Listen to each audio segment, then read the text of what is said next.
What is happening? Benton here.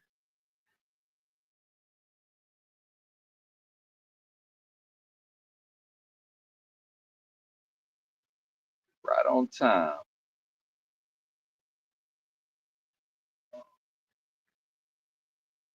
Be right back. We bungled the top of the show. Is this a show? The stream. All right, be right back.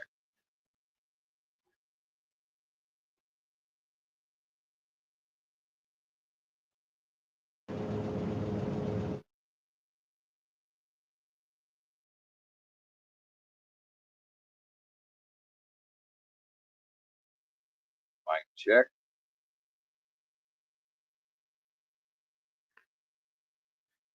Still not on the Bluetooth. Oh my goodness. One moment. We are fumbling all over the place.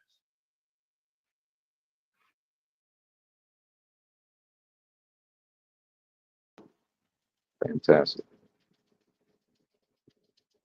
Let's do that.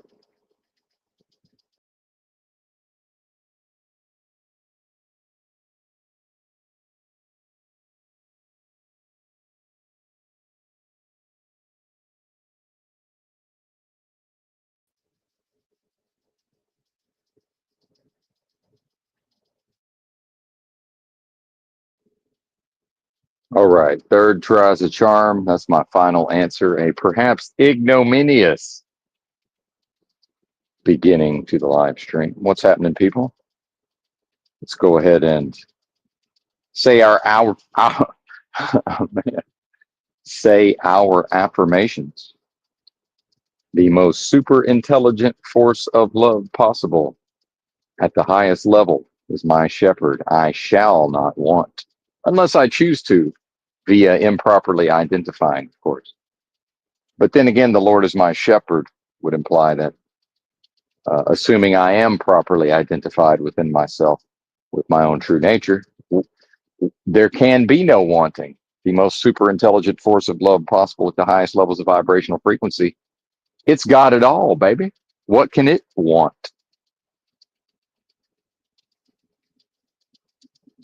It maketh me to lie down in green pastures. My own nature leadeth me beside the still waters. My very nature and essence restoreth my soul.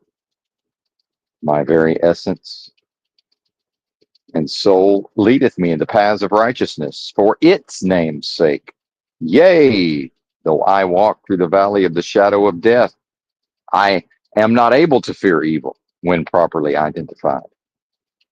For my own nature and essence, one with the most super intelligent force of love possible at the highest levels of vibrational frequency, is with me everywhere. And it comforts me as I'm seeing, and we will get into that certainly. It prepareth the table before me in the presence of mine enemies. It anointeth my head with oil, my cup runneth over. Yes, it does. Surely goodness and mercy shall follow me all the days of my life. And I will dwell in the house of my own nature forever. Yes, revolutionary. I can't call it religion, but this is certainly a revolution. Indeed. Revolution of a delusion that it's possible to experience as a individuated, broke off a chunk of the most super intelligent force of love possible at the highest levels of vibrational frequency. An indivisible force, far as I can tell. So my whole life, that's not even the proper terminology. What seems to be, quote, my life or this life, delusion. Delusion. By definition, based on the antithesis to the proposition of what I am. And how can what I am exist without the inverse or opposite? Is it possible to have something without no thing? How would we know? Makes sense to me. Where's the coffee? Oh, there's the coffee. It's priorities. Priorities. Hmm. Shout out to Replay Crew. The views are what they are, but I'm fairly happy. 5 hours was probably a bit too much. I hit the wall yesterday. I tapped out. Within these delusions upon delusions upon delusions, I tapped out. In fact, I was so committed to attempting to make this drop and hook delivery that I prepaid $18 for parking in a town that I made it about 75 miles away, and then paid for parking 75 miles short of that. Right. And again, these within these delusions. Well, on the one hand, I realized in my fatigue yesterday, it was the traffic. I got uh, grinded up in the traffic all day. I'm seeing now the coffee's not helping. Certainly, I only have it in the early part of the day, but it's not helping. Probably hurting in the long run, perhaps. But yeah, I pulled up. We instead of pulling out the driver out of the bag in the golf game and potentially, or the long irons, potentially hitting into the drink. We laid up to set up an easy chip shot for a par this morning. Of course, in truck driving, that's never a given. Oh, and here's how you know I was actually tired when I shut down yesterday. It's been a while since I left my headlights on all night. Jumped out of the truck to empty out the pee jugs and throw out the trash. So fucking headlights are on. Oh, and there were free spots available, but because this is America and the infrastructure is collapsing or in a state of collapse, I could not even figure out based on uh, the lines need to be repainted. But the problem there is when the lot also needs to be resurfaced, you know, is the business really going to go ahead and restripe a lot that is due for um, resurfacing, and then do the Trump tariffs play a part? Thank you for the compliment on the title. That was more of a placeholder. Uh, GRP enjoys the thread title. Could be making fun of me also, but I like compliments, so we will take him at his word there. But yeah, that was a placeholder. Tomorrow's title today. Look at the value being offered. Well, guess what? I am the value, and I suspect that you are as well. What the value that you will find outside of yourself, I suspect, again, I'm only correctly able to address my own experience, but I am speaking from what I know. And I do understand the counter arguments, the potential counter arguments to my assertions. My mind runs those schemes, certainly. Uh, Rest assured, as they say. What's up? Namaste the fuck away. I like that name. Uh-oh.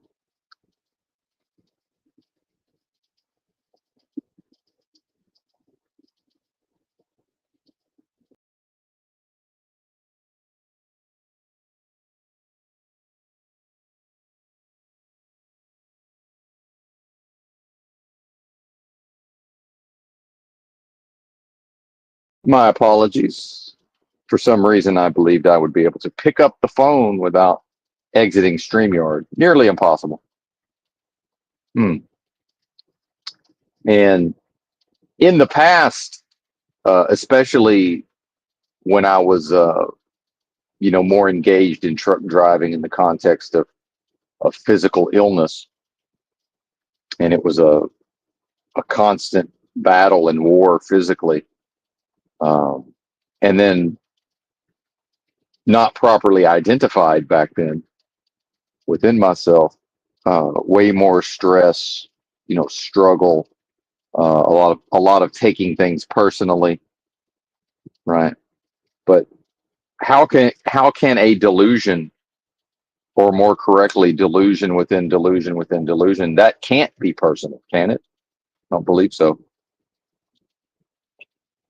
So in the past, I put a lot more stock into sort of sticking to my guns and with the company, and I'm going to put my foot down, and how dare they? Although I would not say it that way, but an attitude of you better watch yourselves.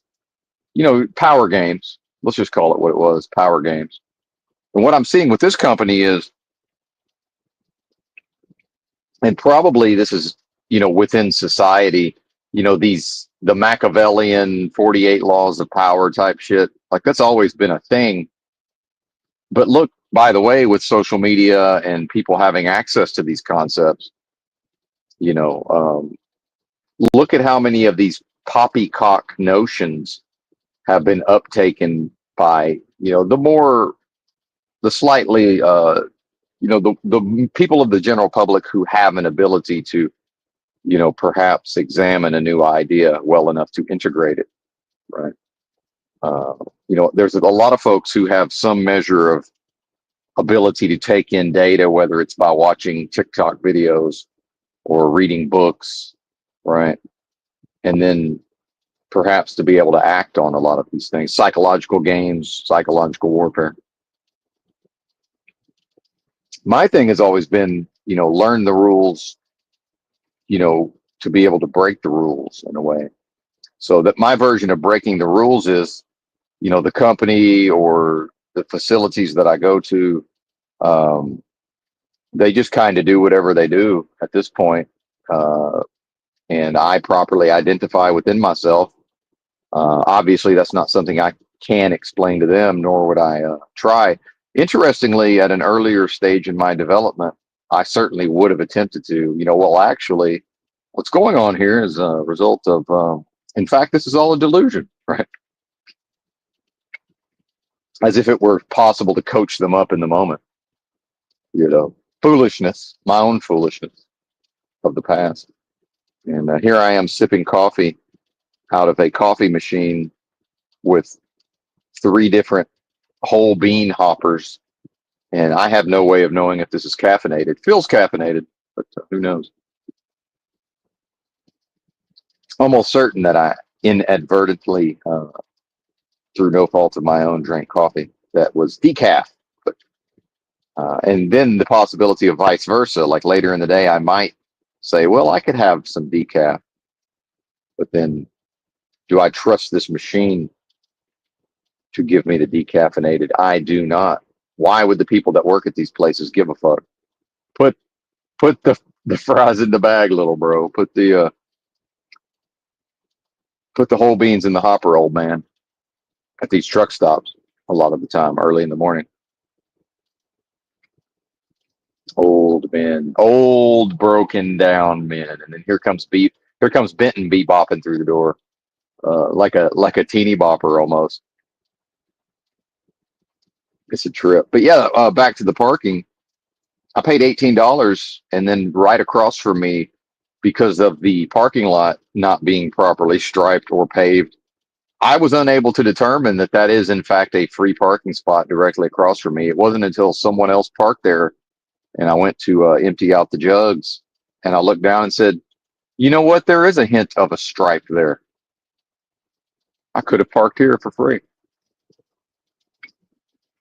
But without the knowledge, I'm not able to make up and invent my own parking and then go to sleep, because my mind just suspects, well, at any moment now they're going to knock on my truck and make me move. And some drivers will use that as a wake up call, an ersatz wake up call. ERSATZ. I learned that word from comic books. An improvised weapon or shield, perhaps. Ersatz. Probably not pronouncing it properly. Does it even matter? Hmm. So part of the problem with the truck driving yesterday, it was I started the day with no trailer. So now we have to go pick up a trailer. So when the company made the plan, I went to sleep before they sent it to me. Then I woke up super early, as I talked about on yesterday's stream, and I was not able to retrieve. I wasn't on the road to pick up the load until with an empty trailer until like after 7 a.m. I believe, or maybe right at 7. Then it was Chicago traffic, which wasn't horrible, but it's still traffic, major city traffic up to Kenosha, Wisconsin. Right. And then another thing, when they send me, and so I don't know that the company is able to process this data the way that I am. And if I tell them, is it really their problem? And then back to the idea of I never fully finished the point around. It seems to me like social media has coached people up on a lot of these psychological games. And, am I to believe, for example, the guy that works down at the yard? I need to come up with a name for him. The guy down at the yard, the safety guy. Am I supposed to believe that he's just complimentary to everybody? Right. But when it suits him, I get a compliment here and there, but only when things seem to be taking a left turn. Right. And maybe he feels like he needs to, this guy needs an attaboy, which I don't. But I'm starting to wonder, are they Googling my birthday? And it's like, oh, Leo, oh, look, compliment them. Right. Here's how flattery will get you everywhere. Right. And at some point, that's what I'm going to say is, look, I understand the concept of flattery will get you everywhere, but which is innuendo anyway. Maybe I won't say that. Maybe I will hint at it. Yeah. But so this is a lot of my experience nowadays is floating above a lot of these psychological games while being able to see them in action. Right. And some will say, oh, that's overthinking. And I'm like, well, go on to social media and just there's a cornucopia and a plethora of material that the general public is absolutely interfacing with. So I don't know what to tell you. That seems like proof to me. Yeah, back in 2006, when I was scouring the internet and reading forums and studying certain manipulation techniques, let's just call them what they are, Machiavellian. Oh, that sounds like something to aspire to. Oh, it's learning how to get these motherfuckers around me to do what I want them to do. Oh, how can I even want them to do anything, by the way? That sounds like a result of improper identification. Properly identified within myself, how could I possibly concern myself with what these bozos are doing specifically? Right? How or why? So back to the description of the load yesterday. So then it's up to Kenosha. And then also, I'm not sure the company realizes, the dispatchers, that when I'm running my preferred hours and I'm rolling out of the truck stop, by now, by the way, I have to wait another 1 hour and 15 minutes to start my pre-trip inspection. And at this point, I mean, they're talking write-ups and this and that. I'm just going to do whatever I'm going to do. And I'm seeing also there's what do they call that? Like a bulldog front or a false front, maybe, or, bluster and maybe trying to be intimidating. But then it's like, yeah, all right, whatever. Okay. So I have to get fuel also, a big part of which is they don't want me to fuel in all of the states I've been in recently, right? It's like I've been in Illinois. I got fuel the last place in Missouri before I entered Illinois. I've been in Illinois now, idling the truck for however many days, right? I haven't driven that many miles, but oh, well, I could fuel in Wisconsin, except it's 40 miles round trip out of the way to go fuel in Wisconsin. And then now we drop back into Illinois and then over to Indiana, and not supposed to fuel in Indiana except Gary for emergencies. So now we're in a gigantic line, clusterfuck, middle of the day, right? Now it's 30 minutes to get fuel. And, do these people care, and can the dots be connected of, he's very productive, right? But then is there a way to connect that to he rolls out of the truck stop most of the time if he's able, by 2 a.m., meaning sometimes it's like I'll just wait for it to be the next day. It's like I could technically have left the day I stopped, right? At times, that happens. But yeah, it's like, yeah, I get fuel, if I manage to park at the proper truck stop, I get fuel that morning, or I go up the roadways and get fuel. And since the so-called economy is different now, and again, economy means, or more correctly, the function of the economy is to make rich people richer every moment into perpetuity, and it never fails in its endeavors. It always perfectly does that, no matter what. That is when people say in this economy or refer to economy, meaning financial system, that is a one sentence description of what it does. Now, it does other things, but that's the purpose for which it exists. And it serves other purposes, clearly. That's the reason.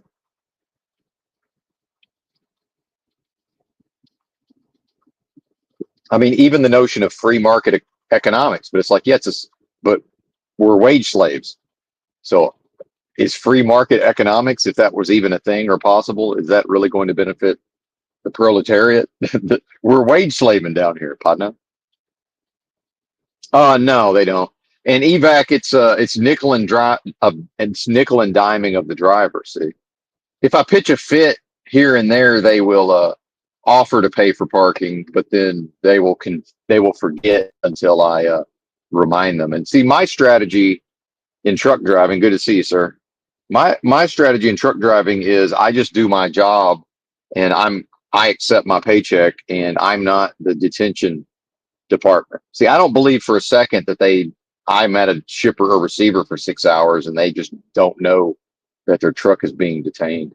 But then they want me to go, you know, beg and scrape and yes, sir, boss. If it's not too much trouble, could you initial next to my in and out times on my paperwork? Like I've never done that shit. Um, on the bill of lading, writing what time I got here and what time I left.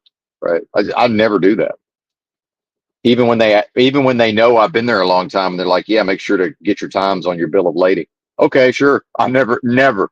I might have done that one time. Because what I realized is they're actually using me to track something that hypothetically. So the way this is supposed to work, the broker pays however much for each hour that the truck is detained, and then I get a portion of that. So hypothetically, the incentive is there for the company to track all of this. And by the way, just pay me automatically. You're like, why is it my problem? Because pretty quickly, the new driver to the industry hears, oh, yeah, the reason you did not get your detention is because the broker just refused to pay it. And my thing is like, yeah, but what's that got to do with me? Right. So what I realized with my personality is I'm better off just not never thinking about any of this. And it's the amount of money is simply not worth it. So could I hypothetically throw a fit and get them to pay for parking? Perhaps, although as a 1099, um, it's tax deductible anyway. So it's hard to motivate myself to even keep up with receipts.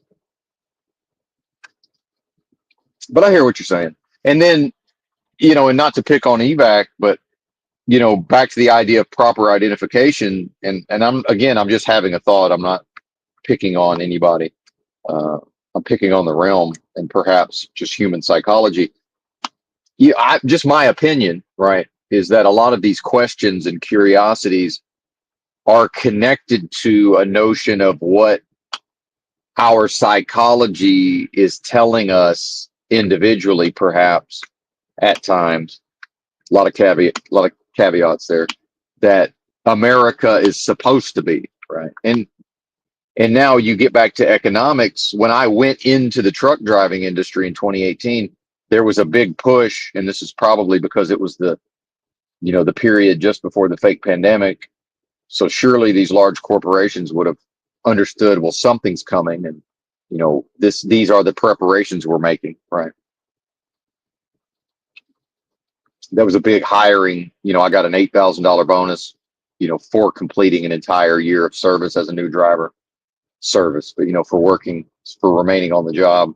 They give it to it.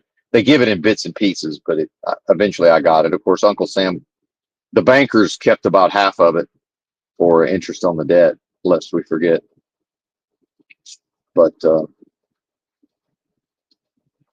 so what I've noticed ever since the fake pandemic, and then the idea of when the rates, and remember, I'm doing long haul, right? I'm doing dry van long haul over the road. This is the bargain. This is the bottom of the barrel, lowest form of truck driving there is, right? Other than maybe like fucking porta potties or whatever.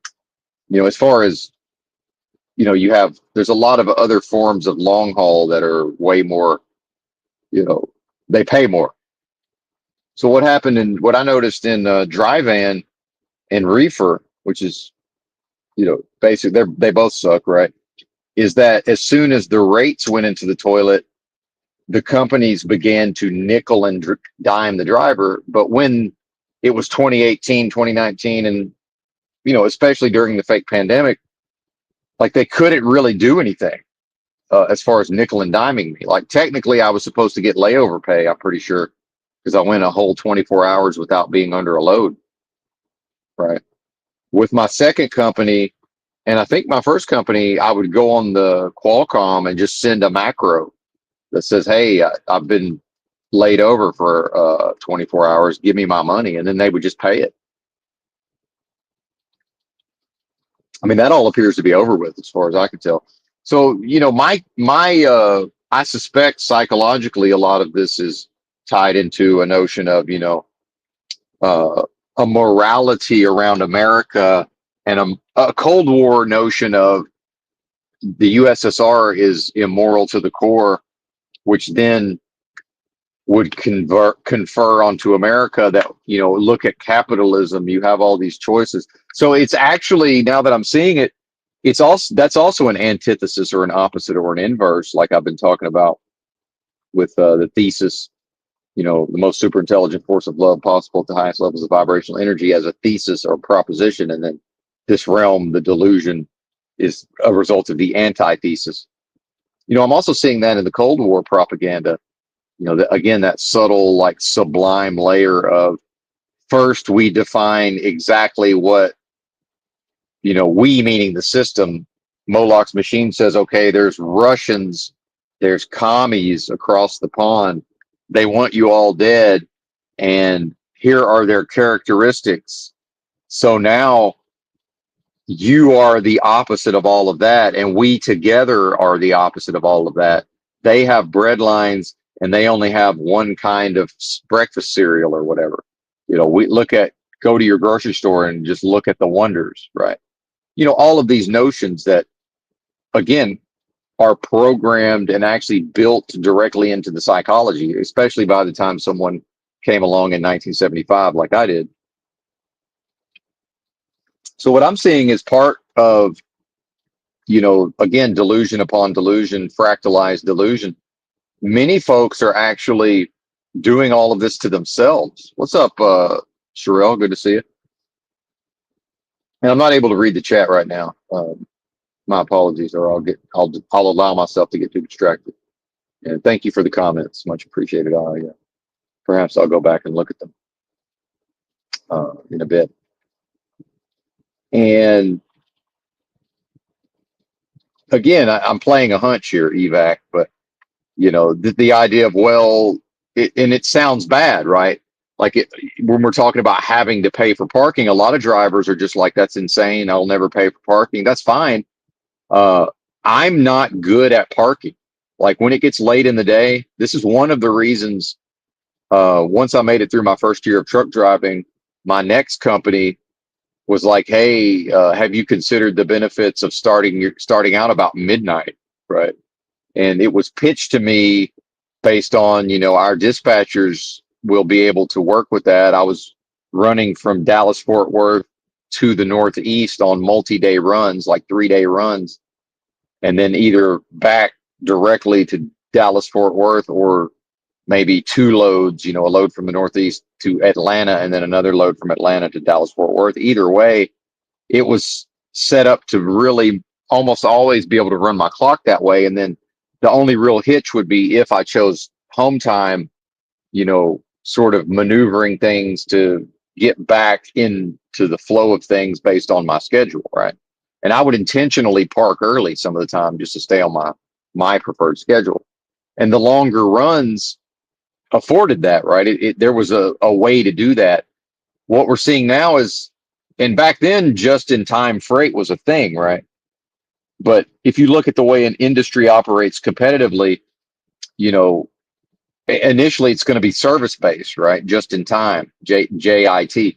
It's going to be more service based, meaning, the carrier is going to have to really feel like they're able to fulfill all of this, because built into the contracts would certainly be penalties, and that's the whole point of just in time, right? And then, for the businesses and the warehouses, that's attractive based on, the amount of space they have to work with, right? Because some of these places, all their systems are outdated, and it's just like, 20 trucks show up all at the same time every day, and it's a clusterfuck. And that was yesterday, by the way. And I do believe a big part of the fake pandemic was giving a lot of these facilities the time to finally just get all the fucking old inventory out, right? And clean out the cobwebs from the corners that haven't been seen in 20 years of a lot of these places, right? And reorganize. Or maybe organize for the first time. So what I'm running, like my run yesterday, is some version of a just in time. And then a lot of this stuff ends up being shorter runs, perhaps. So yesterday it was a 1 day, they call it straight through, right? Which I'm hypothetically not supposed to be doing very much of, but it happens. And then that today's load is the same thing, right? It's what they call straight through. And some version of just in time, I'm sure, but they don't tell me anything. Part of which is, if they try to harass me too much about when they want it there, and I've already taught them this, I'll just say, well, I'm not promising that. Like, I'll do what I can, but I'm not in any way guaranteeing that it's going to be where you're telling me to take it, which is my way of saying that's not going to fucking happen. Right. And see, part of the torture. So if I'm not properly identified with it, and I know I'm sort of all over the place, scatterbrained, but I'll get this. We'll get back. We'll get out of the ditch here shortly. But it occurs to me, though, that in the past, not being properly identified, the fact that they just turned my truck down, now they're running me through a bunch of traffic through a bunch of cities on a 1 day straight through, and hypothetically, since it's just dropping a hook, I could go through, because remember, one of the major cities I drove through the traffic twice, by the way, Chicago. I went all the way through Chicago to make the pickup, then all the way back through Chicago to leave. So that's two major cities, if you think about it.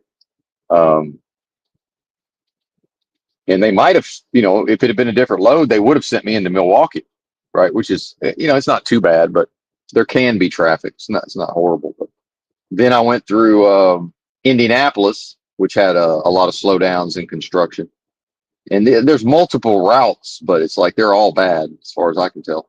When there's not a bunch of construction, Indy's not bad at all. But again, back to the destroyed infrastructure. There's other channels, especially there's one in particular that talks about Indianapolis from time to time, and that is a key city, seemingly. And so some of the roads are being rebuilt as we speak. So in a vacuum of, I do most of my damage early in the morning, and then maybe I catch a morning rush hour, maybe I don't, and then typically I'm shut down before the afternoon rush. So now we did morning rush. Now we've done Indianapolis evening rush, and then I'm looking at the map for Cincinnati, the Google Maps. I'm like, well, they got traffic too. So it's like, I'm already tired, right?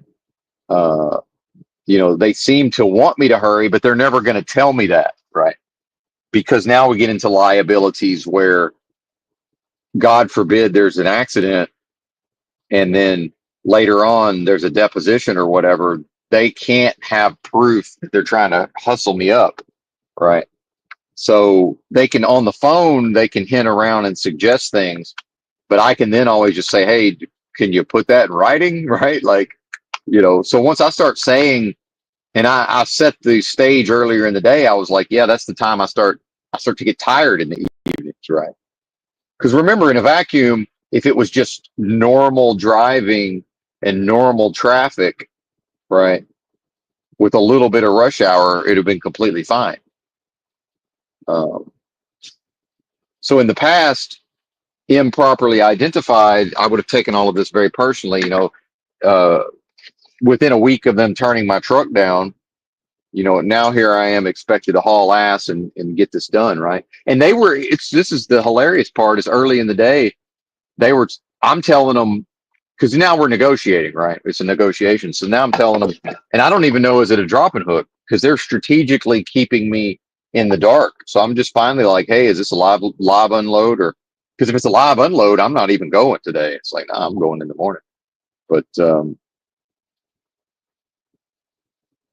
they're telling me, so it's like, yeah, drop. And I'm like, okay, I'm parking. I'm dropping and parking. And this is early in the day, early enough in the day that there was still some optimism that I would even make it. Before that, I was negotiating based on, but I'm asking like, hey, does this have to be delivered today? And then I don't know what they got me scheduled for next. And they probably don't even know. They're playing their options. They want to be able to pick my next load based on keeping their options open with other drivers. And I understand this, like, but you know, because my preference would be to shut down and then be able to start my clock early in the morning, drop and hook, and then sometimes I might be taking a load out of that same facility, right? Possibly, not always.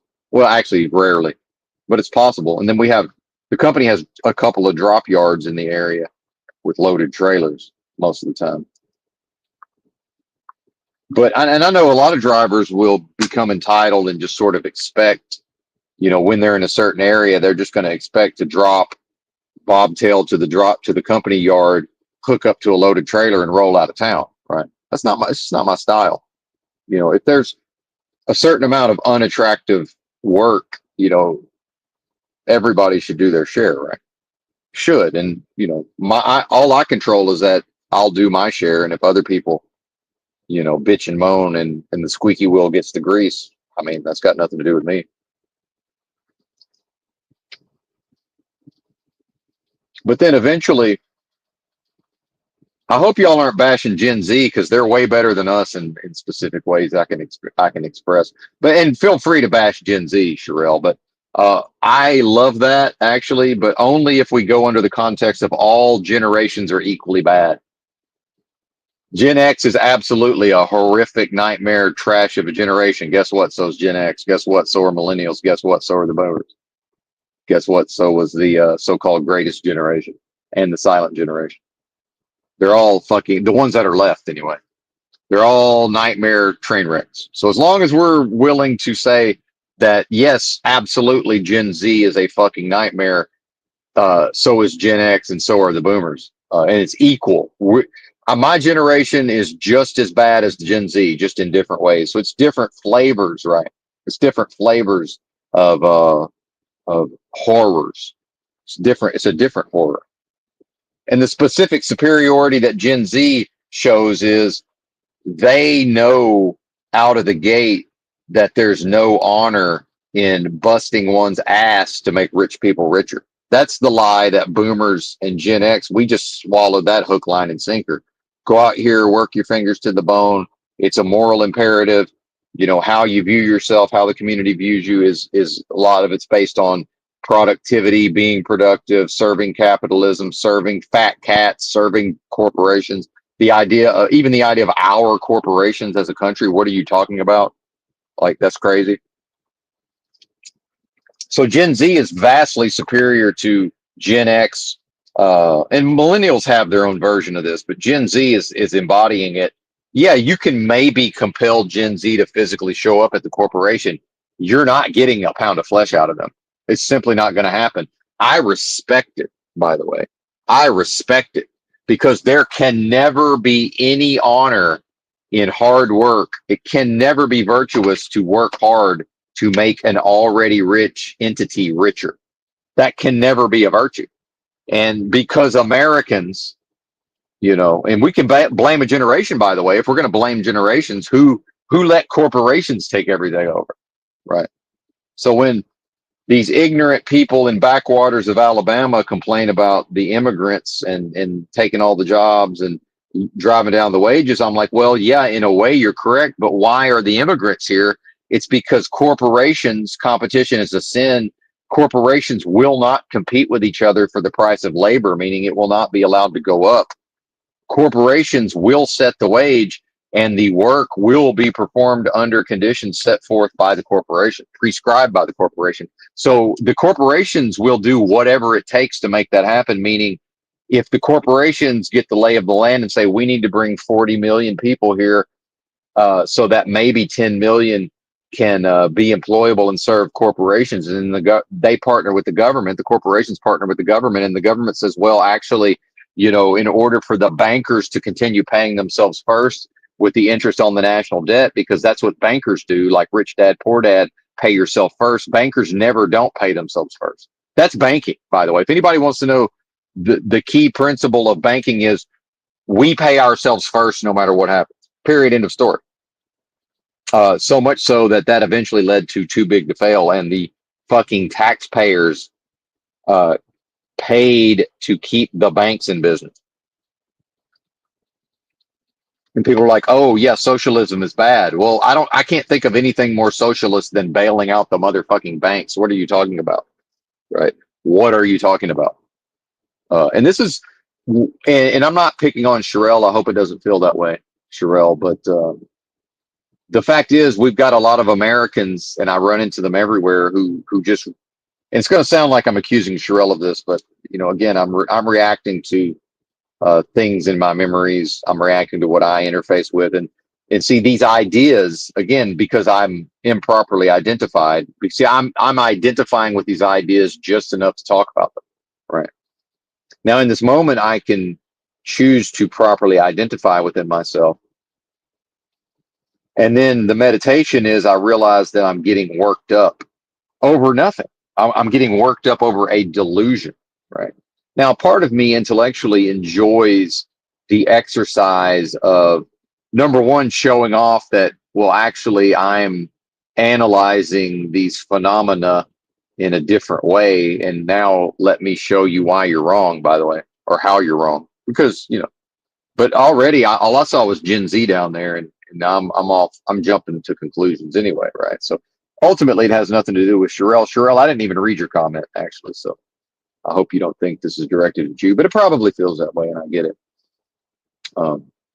But why am I now identified with the generations? Why am I now identified within myself with what Gen Z's doing? Why am I now identified within myself with, now I'm complaining about what bankers do, right? And it's because my psychology was designed within a delusion, has participated in delusion my entire life, excuse me, and is designed, among other things, to strongly reinforce delusion.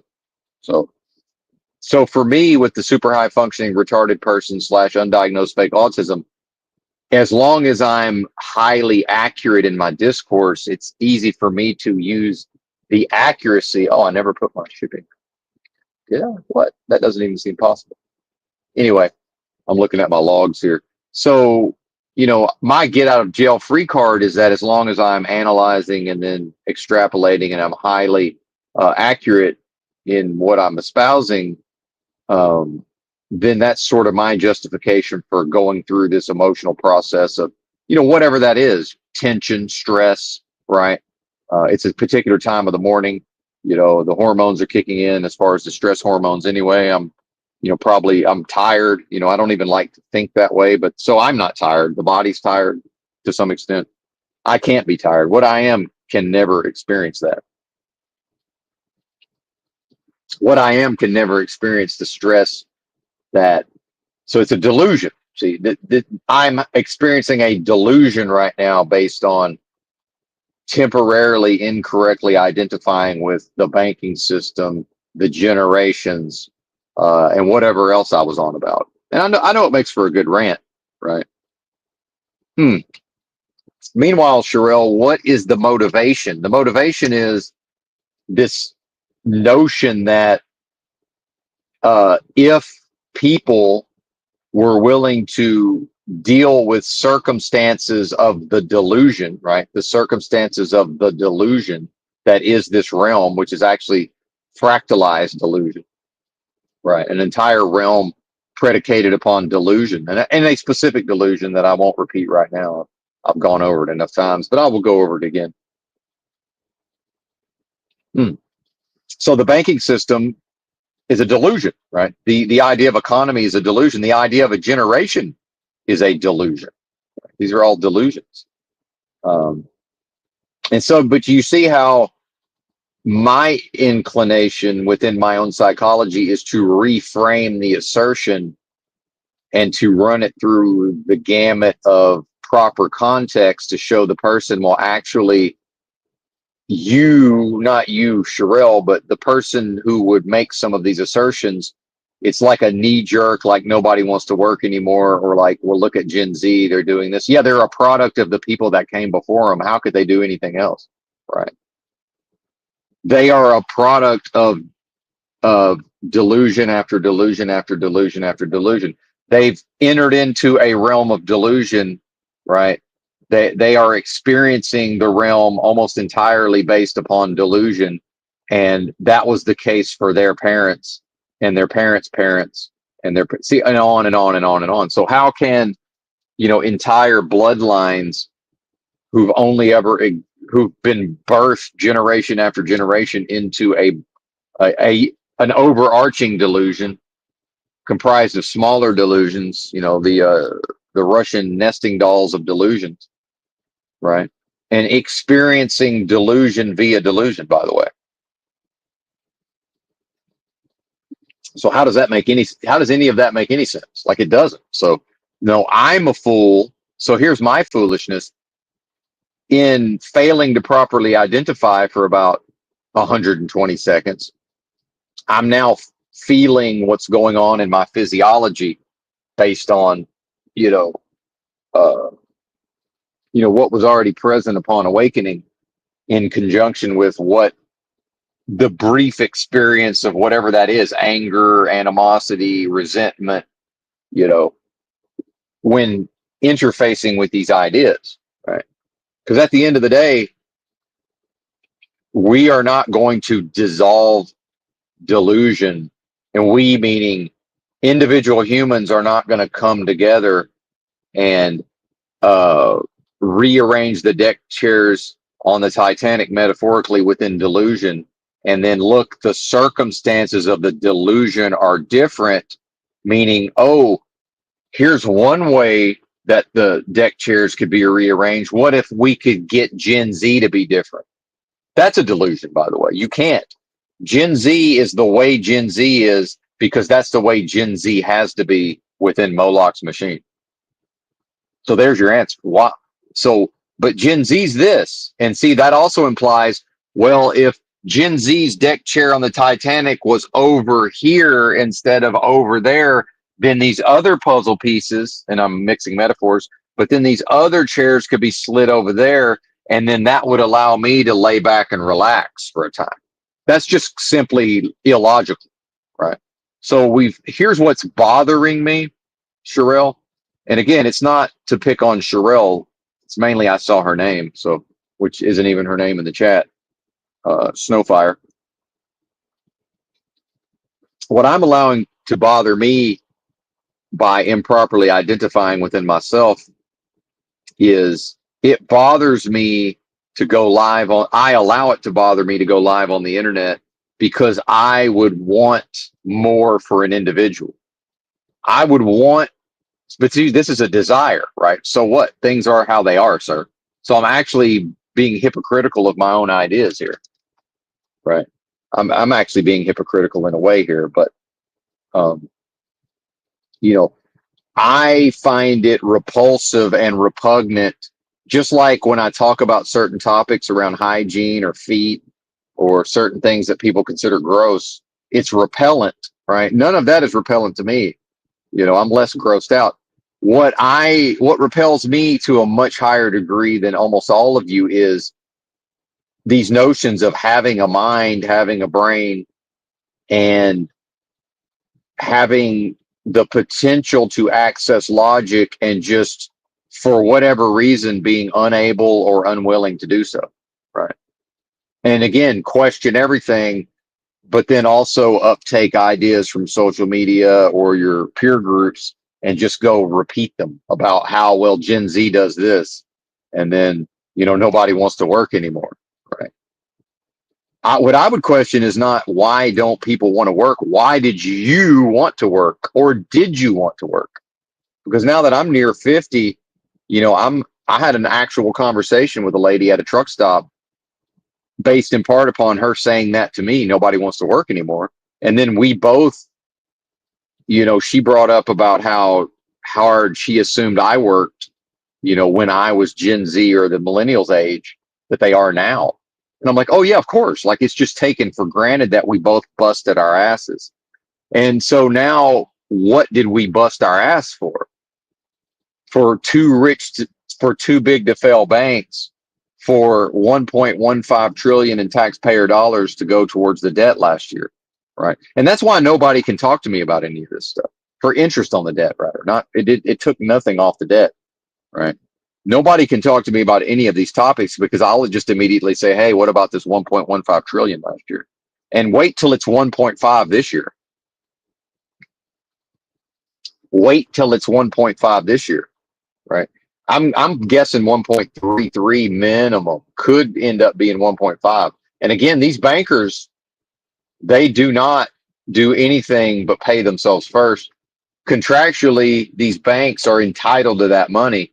And when you see Doge and Elon, and when you see what's going on with Social Security, look who they look to for the money first. The government says we're going to take it from the taxpayer with the too big to fail, right? And they ran such a train on y'all. If y'all understood, and I don't mean you, the listener, if Gen X and Boomers understood the train that the system ran on them through the bailouts, they would not say one word about what Gen Z does. You know what Gen Z doesn't do? What Gen X, some of the millennials and boomers did during the bailout. I'm not that concerned about what they do. I'm excited by the possibility of what they don't do, right? Which is that.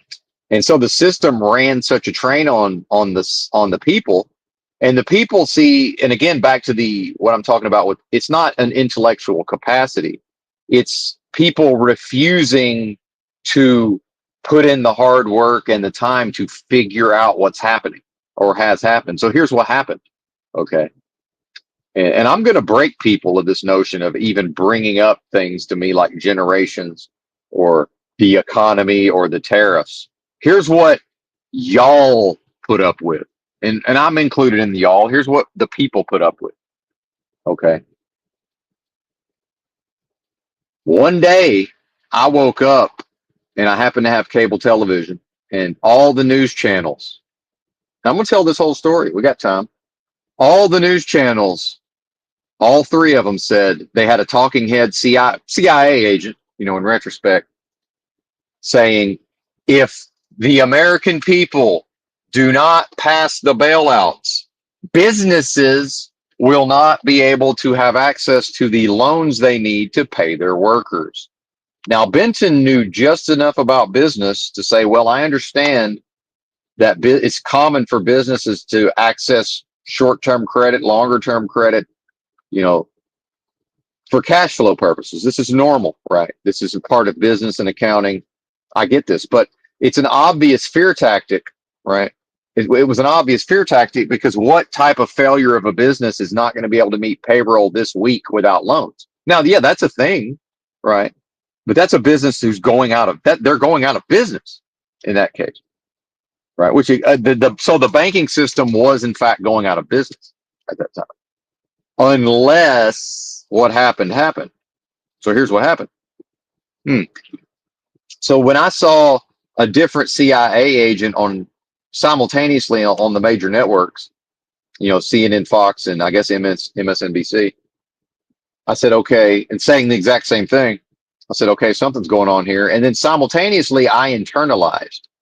I internalized based on I don't understand finance well enough to know what the fuck's going on. But intuitively, I knew, okay, this is wrong. So what most people would do is, and this makes no sense. And furthermore, I need to educate myself inside myself. What I don't do is I don't go to my peer group and say, hey, what about this? What about that? Because what my peer group is going to do is whatever benefits the peer group. A lot of times it's going to be just, oh, everything's fine, chicken little, head in the sand, nothing to see here. Because, the psychology and the programming and the mind control is already there, right? And then that's, by the way, the idea of strength in numbers, power to the people. The herd mentality is, oh, well, we all just got to come together and get through this, right? But then people are disgruntled and grumbling about it. Also, that was the Occupy Wall Street and the Tax Enough already, they merely serve as ventilation, right? Pressure builds up. The system knows Moloch's machine perfectly vents the pressure, and that's what the George Floyd riots were. That was an escape valve for the steam, the pressure that was building up within the system, and it would have exploded. So Moloch's machine says, hey, open that valve over there. And that was the George Floyd riots, right? And you still have people unwilling to face the reality that that has been the most widespread rioting in American history, as far as all across the country at one time. There's still people that just are simply unwilling to accept that notion. But give me a moment. Having to take care of some business. But I will tell you what the American people did. And so if you still think boomers and Gen X are worth a damn after this, there's really nothing to talk about. Because and some of the millennials, but mostly Gen X and boomers did this back in 08, 09. And the system made fun of you, and you weren't able to understand that the system was making fun of you. Because I chose to study as a layperson the financial system for almost a year and followed it day by day and listened to Alex Jones's what should have been award-winning coverage of the bailouts. Nobody covered the bailouts as extensively or as well as Alex Jones. Again, info/disinfo agent, certainly. And I verified everything he was talking about at the level of the financial system and the bailouts. You have people out here who still believe that the money got paid back, right? Well, actually, do you mean the TARP? Do you mean the congressional bailout? Because not only was that money technically paid back, only half of it was ever dispersed. Like they approved like 700 billion, only like 350 billion even went out into the banking system. Why is that? Because the actual bailouts was quantitative easing. Ben Bernanke's helicopter, just injecting capital through the so-called printing press via the Federal Reserve with effectively no oversight. That was the bailouts. So when people are like, oh yeah, all that money was paid back, which money? So if somebody tells me that, I know they don't know anything about the bailouts and they're just repeating what they've heard.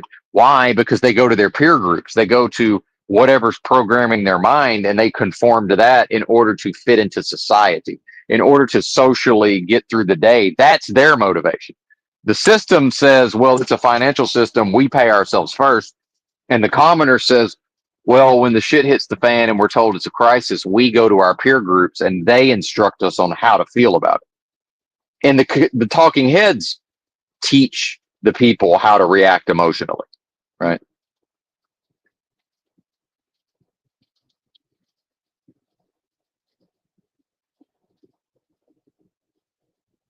I'll tell you this. If you want to talk about jobs, if the American people had any gumption, nobody would work a job. Everybody would just say, this is crazy. We're not living this way. We're staying home. And when y'all come up with a reason, meaning Moloch's machine, when y'all can convince us to go back to work, we'll think about it. Right? We're just going to go kick it at that crib. So this idea of power to the people are powerless until the very moment that the people say we're staying home. It's so backwards. The people are so disempowered that they go to work every single day until one day Moloch's machine says, "Hey, park your ass at the house," and people did it, right? That's how inverted the realm is. The realm is that inverted. Hold on, let me make sure I got my GPS set up to actually go and pick this to deliver this load. I think I do, but when it's rolling out time, I don't have to try to do a bunch of bullshit at the last minute. Yeah, we're good. And at some point, I need to program in where I'm going after that. I think I'm going to. Actually, I do know where I'm going. Give me a second, because this is all chambered. Everything I'm talking about here, I've forgotten more about these topics than every single one of you ever knew. That's not an again. If people are offended, that's fine. There's nobody who will ever hear me talk about any of this. I've forgotten more about these topics than any single one of you ever knew about it. But then, because of the way psychology works, people will engage in these topics with me as if they know as much or more about it than I do. It's like, okay, what's a collateralized debt obligation? I'll hang up and listen for your answer. I'll take your answer off the air, right? Let you and Google it, and you still won't be able to explain what it is, right? I studied this shit for almost a year, right? So here's what the bankers did to you. What the bankers did is they said, okay, all the banks, there's this stuff called toxic assets, and it's infected the entire financial system, right? So what we need the taxpayer to do is we need the taxpayer to bail out the banking system. And what we're going to do with this money, right? And some of this may not be technically correct because again, it's been quite some time and I've forgotten a lot of this, but the broad strokes will be correct. And as always, do your own research. Not that you will, but do your own research. I read, probably 15 books and thousands of news articles about all this, but you know just as much as me because, you have the internet and a talking head made you feel some type of way and your peer group made you feel some type of way, but you know as much as I do. Read an entire book just on mortgage-backed securities and studied. And when I say read, I studied it and took notes, filled an entire notebook full of notes. And the sections that I found to be particularly key, I would copy the like 3 paragraphs out of the book. I would write it out, and that's how I learn and memorize. Right, very visual that way. So first they said there's all these toxic assets. Basically, what actually happened was the credit freeze or credit crunch was the banks could not do business with each other because if I'm Bank of America and I have these things called off balance sheet liabilities, right, off the books, if I know how bad my off book stuff is, I can't do business with Citigroup. I can't do business with whoever, Lehman Brothers, whoever was around at the time, who was allowed to fail, obviously. They let Lehman Brothers fail. But uh, the point I'm making is I can't do business with the other big banks because I don't trust that I will get paid. And what did I say about bankers? They always pay themselves first. If a banker can't be 100% certain or reasonably sure they will get paid, they won't do anything. They won't do the thing, right? Whereas the American worker goes to work every day no matter what, unless the system says, hey, stay home. There's no honor in that. There's no glory in that. That's nothing. That's to show Moloch's machine that if your essence is one with the most super intelligent force of love at the highest levels of vibrational frequency, that's you within a delusion choosing to mock your own nature by your own behaviors, right? And I understand that I'm working as a truck driver right now, so yeah, I'm also doing that as well. By the way, is it better because is it less bad because I'm aware of it? Perhaps. So here's how they punked you, right? They punked you. They ran a train on you. Henry Paulson was running Goldman Sachs, right? Or he was one of the key guys at Goldman Sachs. This is how bankers think. He sacrificed by liquidating all of his Goldman Sachs stock, because surely it would have gone up in the future. He sacrificed and liquidated, I don't know, 350 million to his bank account. This is viewed as a sacrifice to this day, because that would have been double, right? Or triple. He sacrificed, accepted less to do what? To go work as Secretary of the Treasury, right? To go work for the government to do what? To manage the bailouts. Again, this is the Benito Mussolini corporatism. This is the merger of the corporations, right, and the government. This is Benito Mussolini. His ideas around this, everything is the state. The government is the state. The corporation is the state. The labor is the state. There's nothing that's not the state or property of the state. And if you don't believe or understand that that's how America operates, I don't know what to tell you. That's corporate fascism, by the way. America is a corporately fascist country. That's what this country is. The government is the exact same thing as the banking system.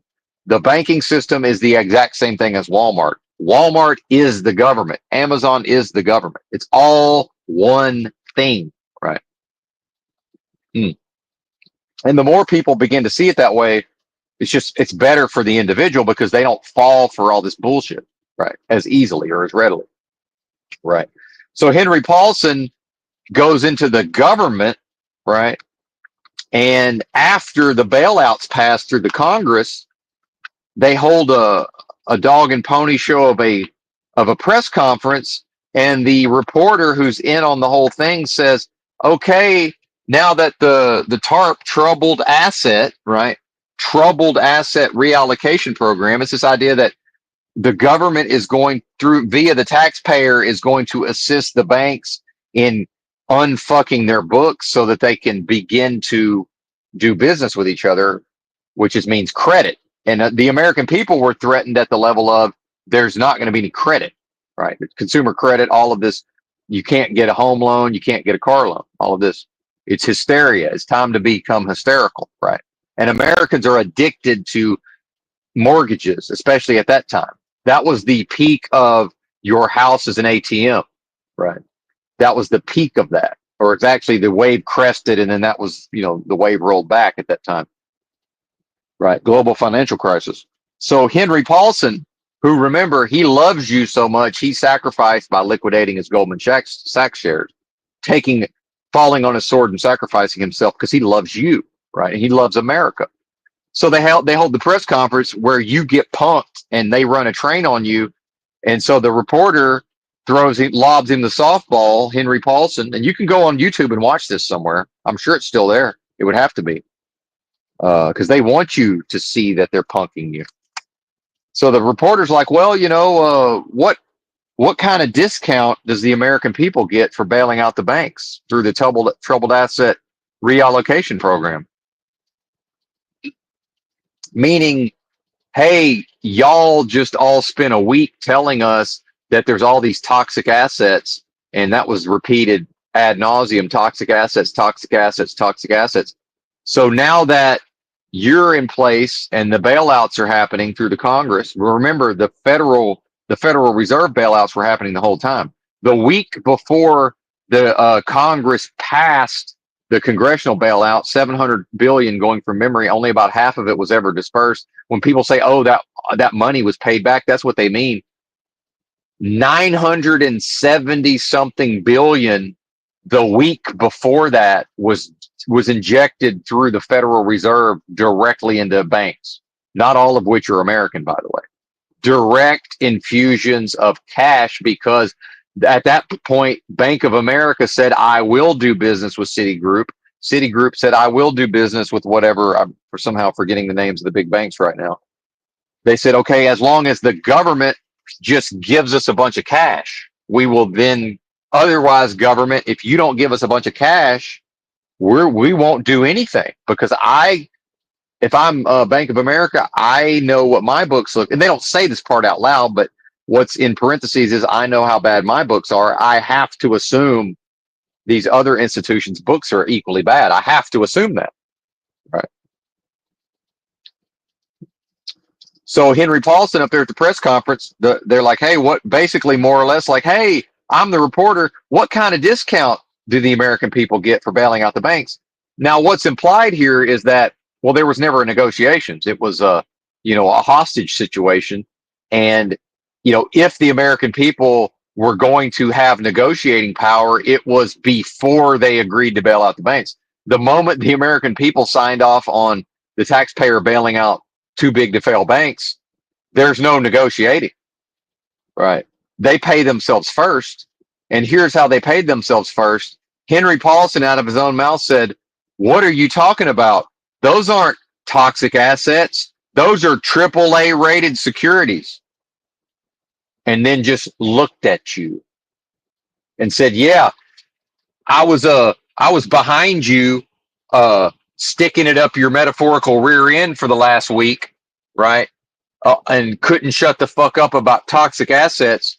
Now that you've seen to do what I'm telling you, right, without negotiating, when potentially the power was there, and now he's just standing there, observing his victim, right? So after the horrific, brutal act has happened, and now the American people are laying on the ground as a victim, and he's smoking a cigarette in his afterglow. He says, what toxic assets? Those are AAA rated securities. And people accepted that. And that's why this country will never be anything. And again, I'm only speaking in the context of understanding it's a delusion. I'm saying within its own delusion, America will never be shit. You can't have a country that is about any of the principles that the country claims to be about and then behave that way. What America did was America was basically invited to a gang rape and drove themselves to it, and then watched it happen to them in the mirror, and then only to see, some version of, now they think, okay, now everything's fine. I've done what the system has requested of me, only to have the system in a press conference just say, what do you mean toxic assets? So it's like the rapist saying, what do you mean sex crime? I don't know what you're talking about. That was consensual. And when you hear the words escape his lips, you know that that is now the truth. That is the George Orwell 1984. That's history, right? They finally took it off of Jamie Dimon's Wikipedia page. I promise you, I have screenshots of this somewhere if I ever make it back to my computer. For years after the bailouts on Jamie Dimon, and if you don't know who Jamie Dimon is off the top of your head, you are not qualified to talk to discuss these matters. I hate to break it to you, because I have people who think they know as much as me, don't know who the fuck Jamie Dimon is. So after the bailouts, on Jamie Dimon's his own Wikipedia page for years, it quoted Jamie Dimon saying, "Oh," and I believe he was at Bank of America at the time. He said, "Oh," I could be wrong on that. It might have been Citi. I don't exactly remember. He said, "Oh, my bank that I was running we didn't need the TARP funds. We accepted the 20 or 30 billion in TARP funds because we wanted to be a leader, and we did not want the smaller banks to feel bad." He used different terminology, but this was his meaning. He didn't want the smaller banks to feel bad about themselves because they have to take the money. He said, my bank didn't need the money. We took it for the greater good to help out the system. And he's giving the message to the people of, I took your billions in taxpayer money and I did it for you. I did it to help you. So I came to your house, I cleaned out your metaphorical safe, and I did it because that was what was in your best interest. Your psychology, because at least some of the time you are properly identified, in spite of existing in delusion, in spite of having a psychology. And again, I can't tell you about you. I suspect this. I don't know this for a fact. So let me back up. If you're anything like me, if we are in fact similar in ways, and I'll never know if that's the case or not. But if I'm willing to accept, and again, I must be clear with what I'm saying. I can't, or otherwise I'll end up turning into a cult leader. If you are what I suspect you may be, right, then even as delusional as I was in the past, meaning identified instead of properly identified within myself, over time I was properly identifying with my own nature. I just didn't understand that's what I was doing, and initially it was kind of a fake it till you make it. It was like, yeah, I'm gonna give more generously. I was flying by the seat of my pants, living homeless, accepting, charity, coming to understand giving and receiving is the same thing, right? It's an even exchange, doing all these practices of becoming more, certain ways. So, from time to time, I suspect each of us individually is properly identified within ourselves. I sort of forgot why I'm making this point, but I'm sure it's hopefully the audience is following along, even if the presenter is not, right? Um, and then just look how just at the trauma. Forget about the fake pandemic. Look at the trauma from 0809 global financial crisis, right? And then 15 years later, here come the fake pandemic, right? Or however many years later it was, you know, surprise, surprise. And by the way, the bailouts happened again. I don't know if y'all know that happened again like a year ago. They already know that the people have already signed off on it. Now they can just do it anytime they want. Right. Uh, it might have been 2020, 2021, somewhere in there. Oh, they did it again. They injected all that cash into the financial, and they did it again. Right. And I said back then, when I studied the financial system back then, I said, oh, I hope y'all know they're going to do this again. Right. And because the American people were indoctrinated and brainwashed to believe that, yeah, this horrible crisis happened, but everything got fixed and resolved. Nothing was fixed. Nothing was resolved. All the conditions that led to the subprime mortgage crisis still exist. None of that was changed. None of it was unraveled. The idea of the derivatives bubble, they used to call it, that's the, however many quadrillion in derivatives, right? That's still there. It's been inflated. It's now larger than it was back then. And I think back then they kept saying like 1.4 quadrillion or whatever, as if anybody can even, intellectualize these numbers, right? That's not even really a thing. But that's when that's the Stockholm syndrome, or the great victim, the American people were human trafficked is effectively what happened. And Henry Paulson did a press conference and out of his own mouth said, oh, what are you talking about? Troubled assets. Those are AAA rated securities, meaning the American people paid 100 cents on the dollar for what the American people were told for weeks, right? The system, Moloch's machine, would not shut the fuck up about what was going to happen if these toxic assets weren't dealt with, right? And then Occupy Wall Street happened, which ended up just being a big, let's go downtown and party with the homeless people, right? Because that's what people do. We saw it with the convoys. People show up and it's a party. That's humans, right?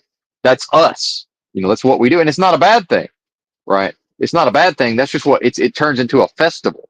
It turns into a concert, right? It turns into a happening, right? What doesn't happen is, and the fact is the American people are simply incapable of resolving any of this because the American people are delusional.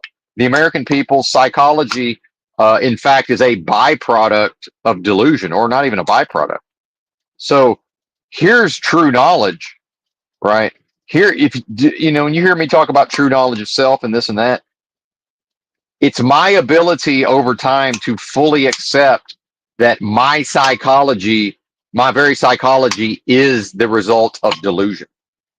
Meaning how I respond to certain stimuli, right? So when something happens in the environment and snow fires out here like a single celled amoeba, and again, I apologize if I'm picking on her, but it's not my intention, but it's going to sound that way. She's out here as a single celled amoeba, right? Reacting to stimuli or stimulus. That's what's happening.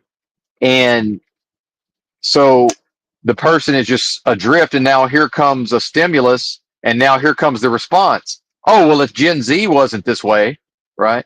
It's just a knee jerk. It means nothing, right? Except it has a meaning because I observed via meditation many, many, many years of daily meditation practice, such that I am an high level, expert level meditator. That's a fucking fact. I can absolutely prove it. No fucking problem. Again, most of every day I'm in a meditative state. Not the whole day, most of it. Most of the day I'm in a meditative state. I'm not Talcott claiming to have achieved full control of his thoughts and emotions like he claimed on his own website. I'm not that. I know on this broadcast I fell away from that standard. Right. In my best moments, I'm still not perfectly achieving that. But so I've observed in this context, my single cell amoeba version of a psychology. I've watched it just in this mass of whatever liquid or just floating around. And then I've seen it, here comes a stimulus, and a stimulus is introduced, and then I've watched it react. I've watched it respond. And in those moments of watching it, I'm like, okay, that's not me. That's the psychology that's operating within me. And by the way, I did not design, I did not install that psychology. I'm operating within it just well enough to maintain my own motherfucking sanity back then, right? It's something that if I hadn't taken very seriously, I'm not sure I would have been able to. My life would have been much, much different. Certainly, I would not be speaking to you folks in this form otherwise, right? So if all of this is also happening within you, and again, the solipsism is I can't be completely sure. There has to be room for doubt. Even if you, the listener, is not that, I can still talk to an imagined version of myself that is that, right? That is that. And they can do whatever they want to. That's the thing. When you say they, and you're talking about Benito Mussolini's corporate fascist state, it can do whatever it wants to you. And why? Why can Benito Mussolini, and I'm talking about the specific writings attributed to Benito Mussolini, whether or not he wrote that stuff, those ideas, right? That is how America functions, can do to you whatever it wants to. And you can't do anything about it. And why can't you do anything about it? Because you keep hearing how powerful the people are. You keep hearing power to the people. You keep hearing the globalists are panicking, which is the idea that, oh man, these billionaire class, the so-called elites, the government, they fear the day when they awake the sleeping giant. No, they don't. They know there is no giant. And they know that it goes to sleep and wakes up when it's told to. They know that it goes to work when it's told to. They know it stays home when it's told to. They know it goes into a gig economy when it's told to.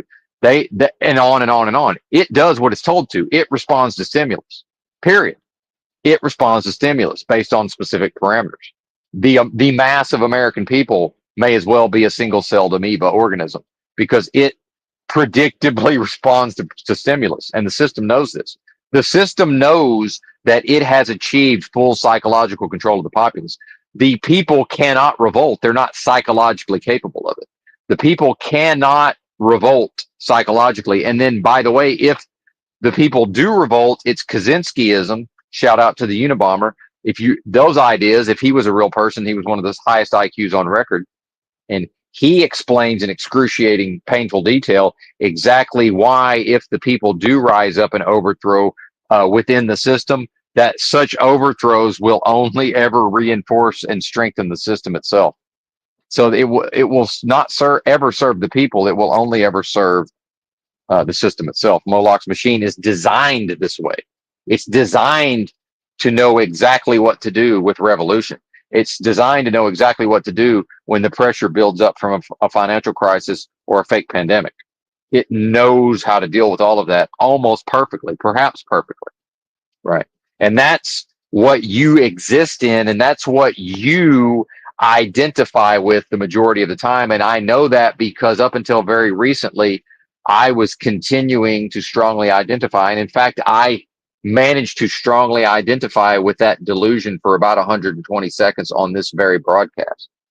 That's what you are up against if you're going to view it in the context of a spiritual war, you know, governments, principalities, you know, all of these concepts. It's delusion itself that you're fighting. And the delusion designed your psychology before you got here.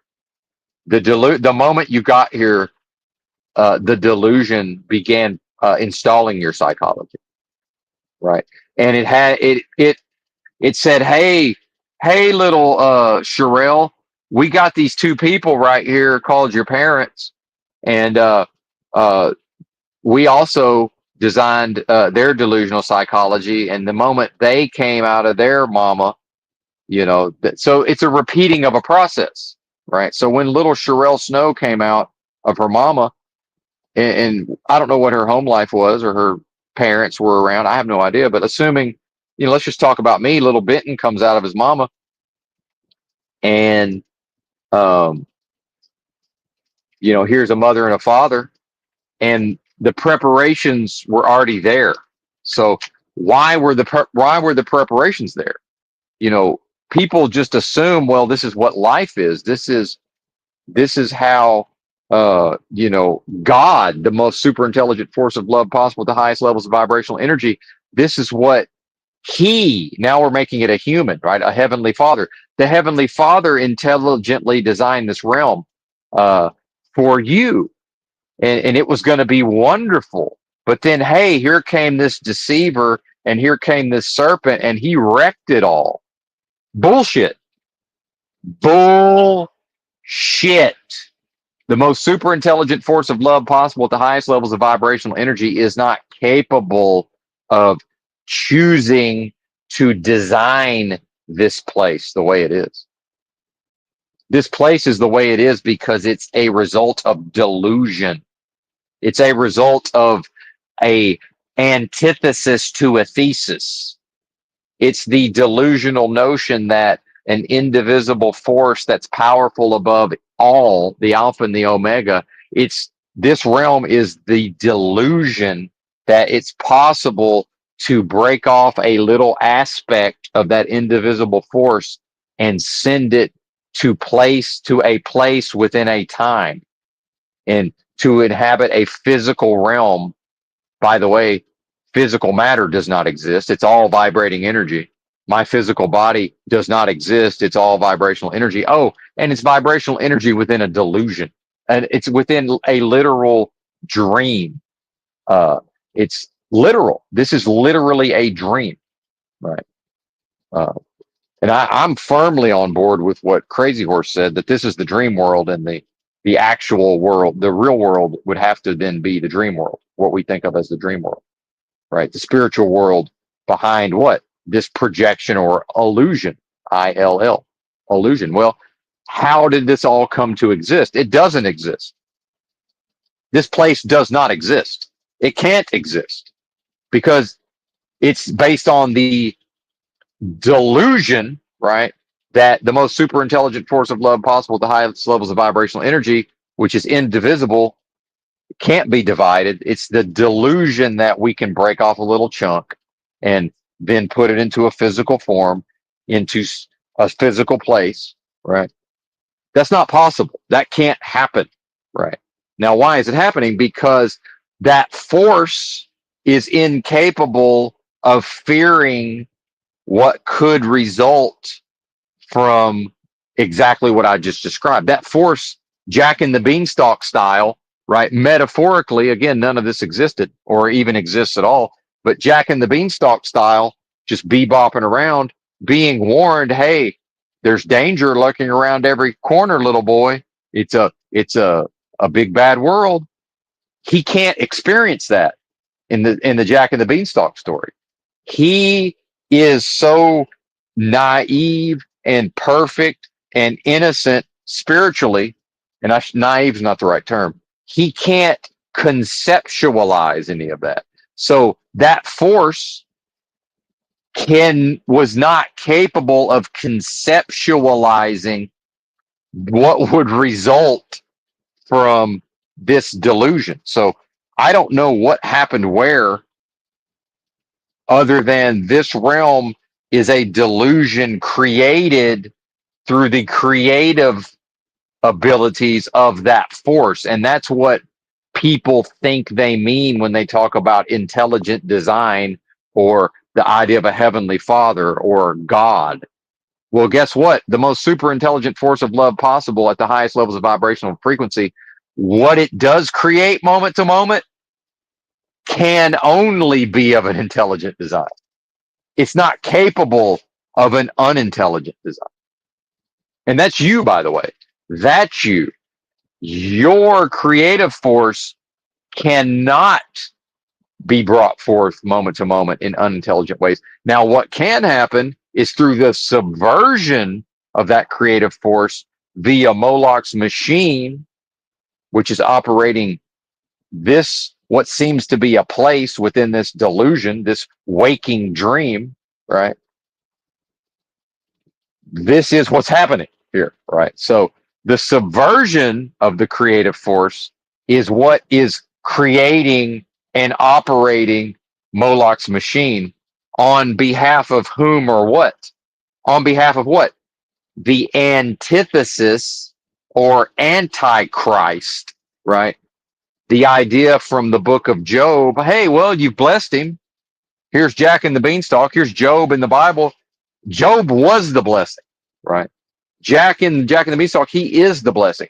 People are so confused, they pray over the food and thank a man in the sky for the food. The food is the blessing, you stupid motherfuckers. What are you talking about? You're asking a man in the sky to bless the food, and if there was a man in the sky, wouldn't he be looking down saying, that's the blessing, fucking bozos? What's wrong with these monkeys? Right? Like, what even is this?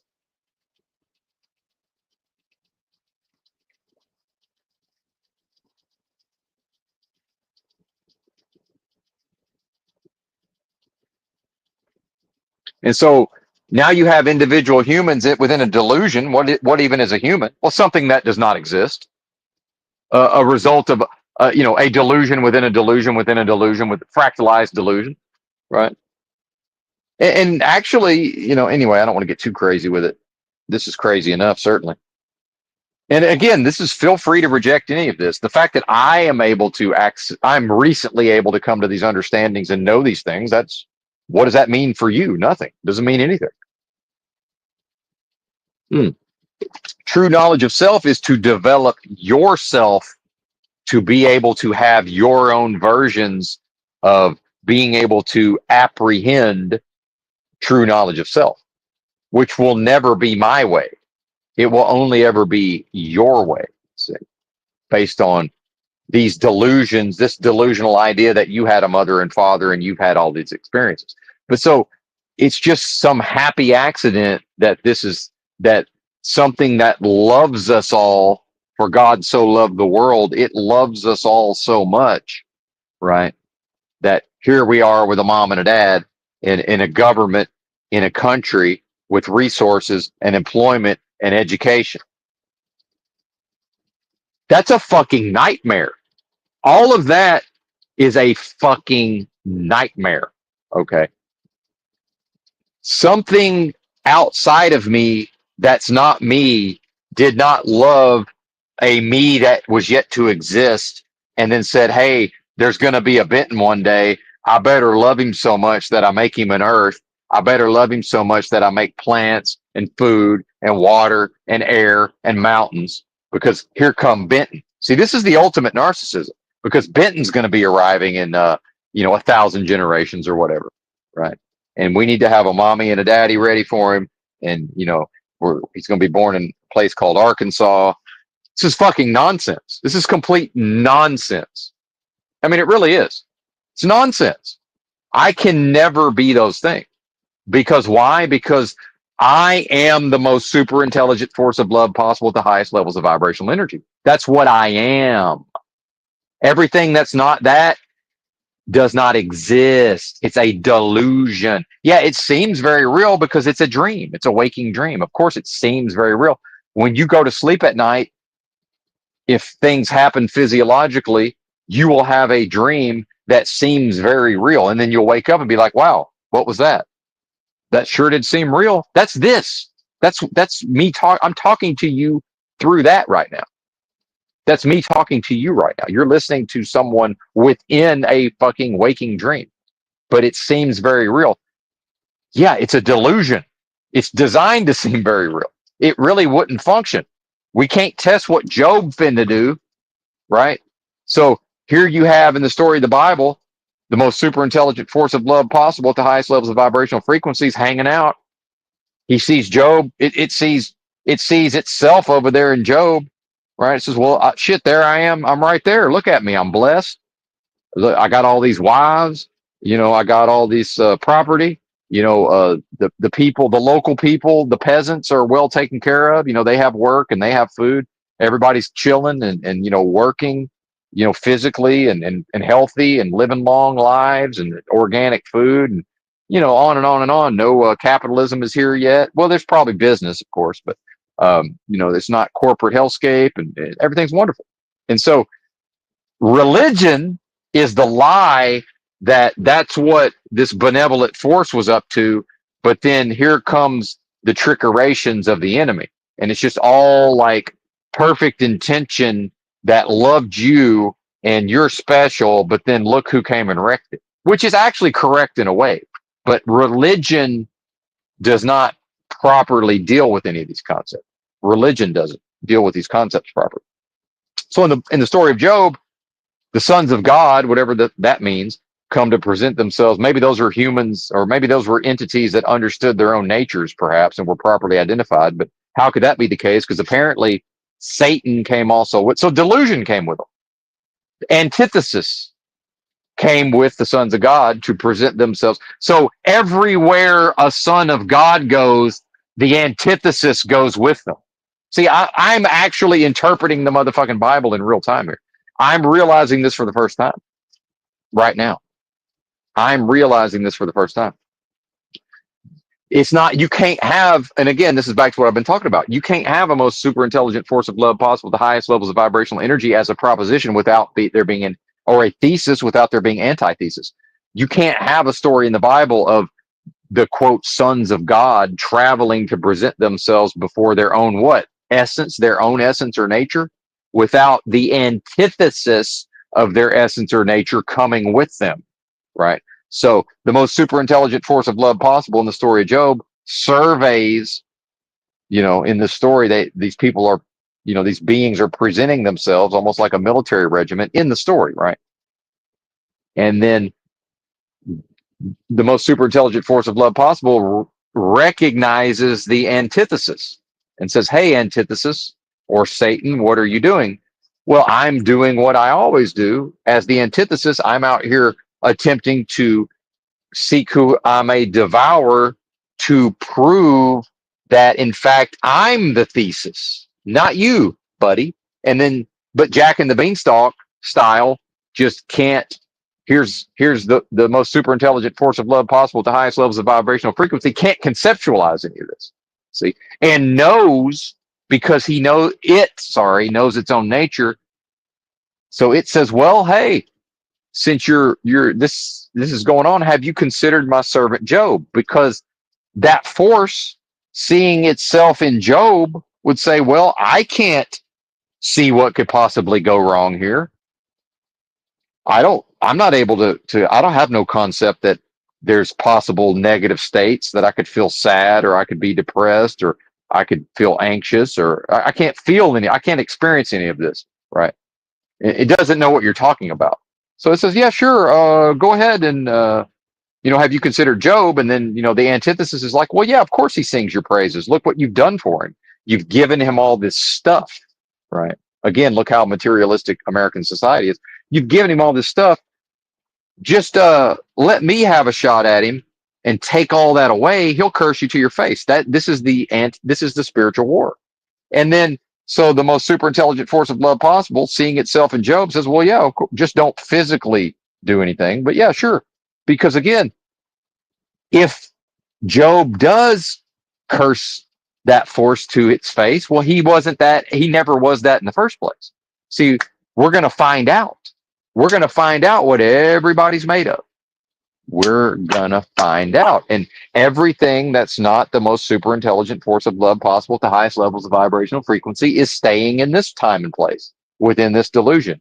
The only energy that's going to be able to leave this place is one with the most super intelligent force of love possible at the highest levels of vibrational frequency, because it can't be trapped here. It can only experience the delusion of being trapped here. Right. So again, nothing to fear but fear itself. What I am can't fear anything that can happen to me here. Again, Jack and the Beanstalk, just bebopping around, accepting propositions. Hey man, here's some magic beans. Okay, well, all right. Magic beans, here's the fucking cow's milk or whatever he was sent out to get. Here's the money. I'm supposed to come back with milk. I'm coming back with magic beans, you know, unable to conceptualize that anything could possibly go wrong. That's what our lives are, or what we think our lives are, right?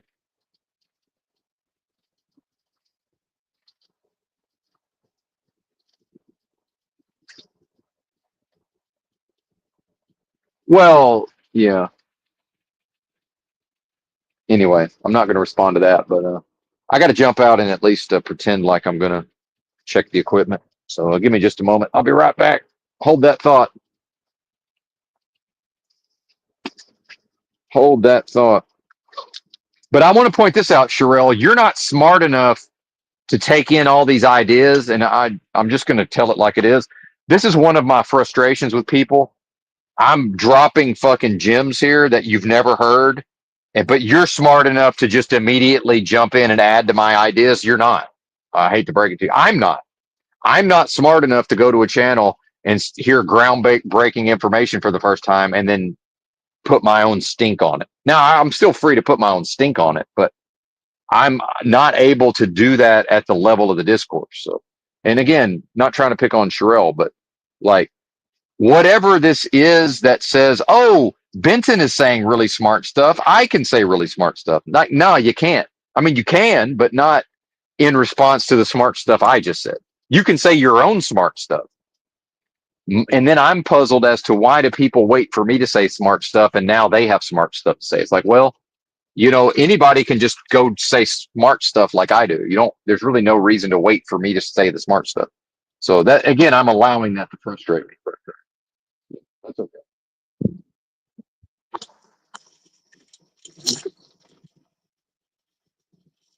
Yeah. Definitely reminds me of ex-wife number two, who no matter how brilliant or carefully crafted the words that came out of my mouth were, she could immediately tell me why I was wrong. And eventually I figured it out. I said, well, wait a minute. I said, this broad is not smart enough to just immediately debunk all of my ideas and real. She's not this smart. And I finally just told her that. And I would end my discourse with her and I would say, now tell me why I'm wrong. And I know you're not telling me why I'm wrong, but I would just say, now tell me why I'm wrong.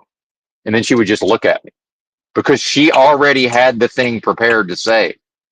But I just explained it to her. I said, you are not smart enough to follow along with my smart shit. And then the moment I stop talking, you know what to say to make me wrong. I said, that's not possible. So you're doing a thing that's not possible. So now we have Sherelle doing a thing. You're not capable of this, Sherelle. If you are, I'm not capable of this. Right. I'm not capable of this. But anyway, I'll be right back.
All right.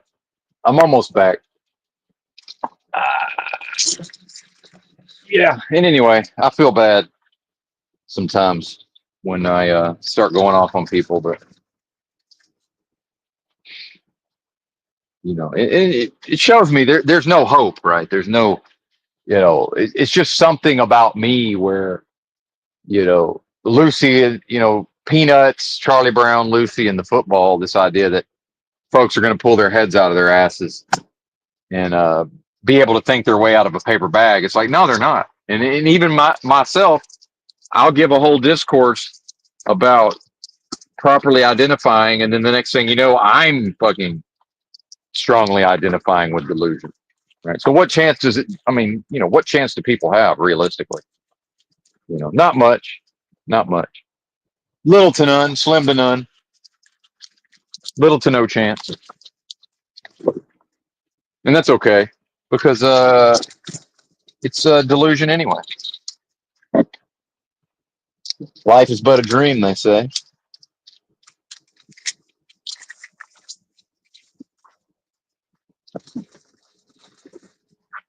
And people want to participate. That's the worst part is, you know, and I include myself in all of this, right? Like the desire just to participate. It's like, well, there's a chat box, so go ahead and participate, right? Like, okay, sure, I know stuff. It's like, do you know stuff, or have people been willing to listen to you in your life, right? So that's not the same thing, you know. That's not at all the same thing.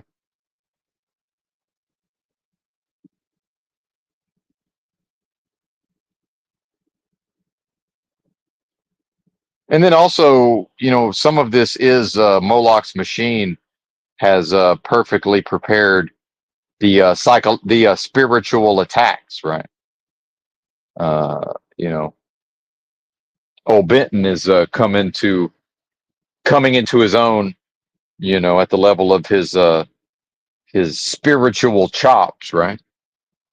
He's going into that age, right? About to be 50, and keeps the hours of a some sort of guru meditator guy, right? Imagine Benton at the monastery or the ashram or whatever the fuck we're calling it, and he's the head guy, or he's second, probably second or third in charge or whatever. But he's the operations manager, so he's up before everybody, because remember the fellas who are really intent on mastering all of this hierarchy and becoming, one day becoming one of the Zen Buddhist elders or whatever. They got to be up cross-legged, sitting cross-legged by like 3:30 a.m. or whatever. There's your 33 code. But Benton's been awake since like midnight, right? So Benton has to get up early enough to do his practices, in time to supervise everybody else's, right? I mean, that's who you're listening to. So of course I was awake by a little after midnight, even though I got my ass kicked on this job yesterday to some extent. It kicked my ass. Uh, I'll admit it. It kicked my fucking ass yesterday. And part of that is the physical realities of the last several years of asceticism. Living a type of life, especially in conjunction with my health, that's led to a lot of benefits and upsides. But then uh, physically, I'm just not. I don't have the vigor and constitution, and I never had just some great endurance necessarily. The mental strength is there for sure, but at this point, understanding proper identification within a delusion, it's like, yeah, I could have chosen to keep pushing yesterday. What? Why? It's like, hey, here's a perfectly good truck stop. How about I just call it a day? And since I'm not able, since I can properly identify and avoid the stress and hassle, why wouldn't I, right? Why wouldn't I avoid the stress and hassle? By tapping into that part of me that can't experience stress and hassle. That's really what we're talking about. In my life, you know, my stress levels, which were already, I've been managing, quite well overall, but with some, not perfectly. Oh, let me check. Hang on. I got to check the fifth wheel. Be right back. Where's my other phone? Phone, by the way. Oh, shit. Ah, fuck. Hold on. Hold on. Hold on. Where's the other phone, mate? There it is on the ground on the floor. All right. All right. Let me check. Hang on. We'll see. Can I go this far away from the phone without it fucking up the audio?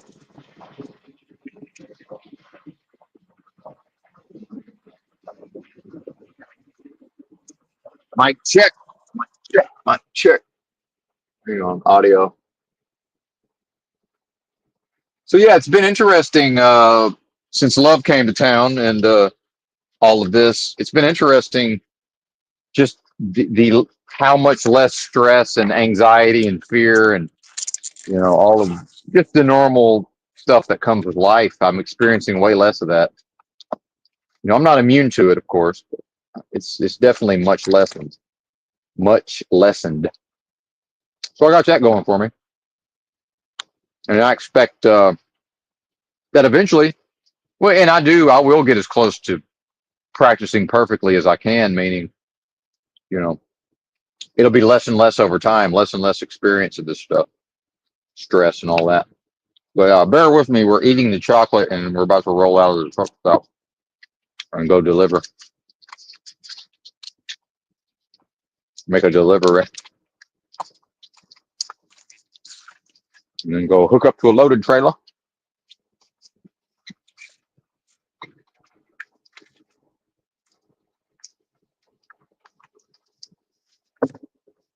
And then,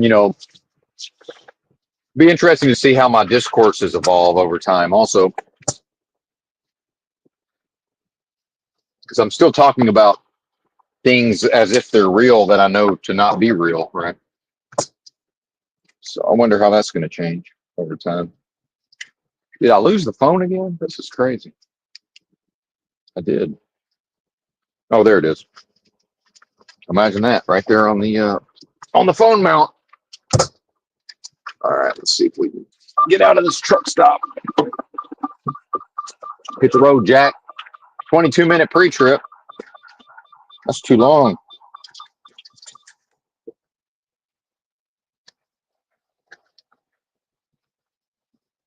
Well, I'm glad. Yes, yes. Sherelle's, of course, StreamYard won't let me read the whole comment because it's a bozo. But yeah, something about feeling good. Yeah, and I get that. It's always about Sherelle and her feelings, and I know that sounds sarcastic, but from her perspective, how could it not be, right? So it makes total sense to me. I get it.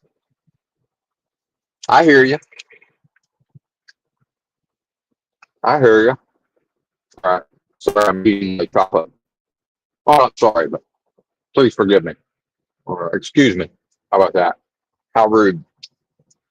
Dong Fang. Here's a container, a shipping container on a truck. Dong Fang.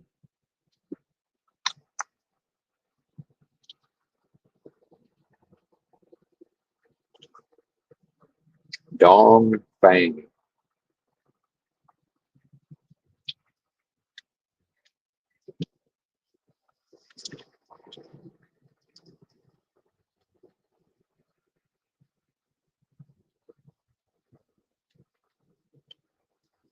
All right. Potholes. Let's dodge the potholes because remember, America is a fucking shithole at the level of infrastructure and roads and some of these parking lots. A major corporation. I don't know if they directly own and operate this or not, but somebody has said we're not going to spend the money to redo this parking lot, even though it's overdue. And so why the hell would they, they can't really go paint the stripes like I talked about. It's like, well, isn't that, it's going to look ridiculous. It's past time to resurface this motherfucker.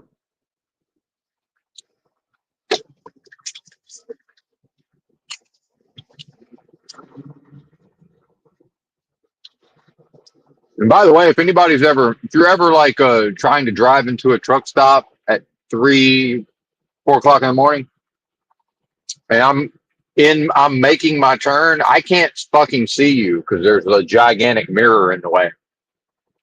So there's a car there. They seem puzzled as to why I was coming into their lane. It's like, yeah, I can't see you over there. It's kind of your job to see me, if you ask me. But I'm such a careful driver, you know, by the time I see them and I'm about to enter their lane, I'm already slowing down to make sure we don't collide with each other. But it's like, yo, what are you doing, silly little four-wheeler? I can't see you.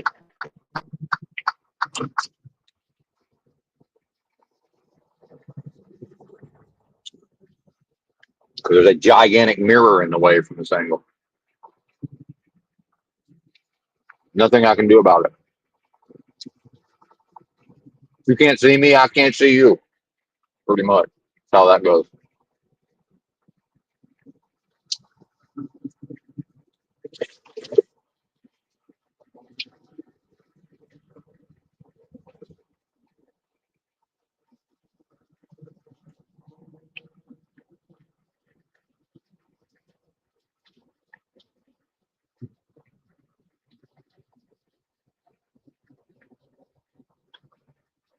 And then I also see the problems, with just how perfectly Moloch's machine operates. It's like, I can just go around talking to whoever wants to listen to me, but that's not realistically going to get anybody anywhere. Yeah, I like to hear myself talk to some extent, but it's like, where's the value? The value is in individuals working on themselves to discover their own. Again, there has to be room for doubt, but if their nature is one with my nature,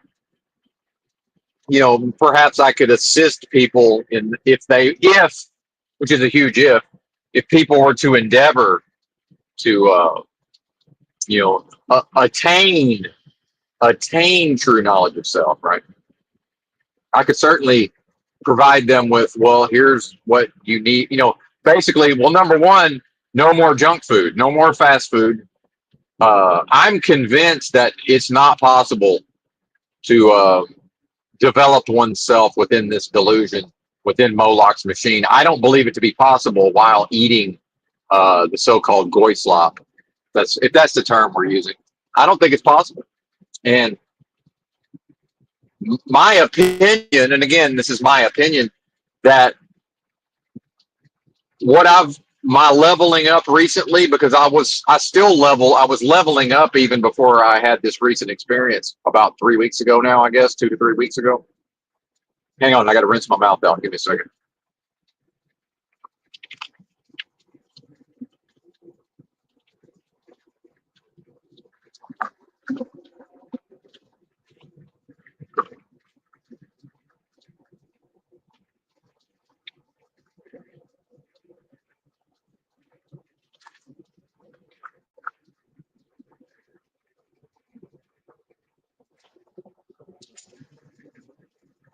One thing I did was on my way to California, I stopped in Kansas and I sold my last weapon.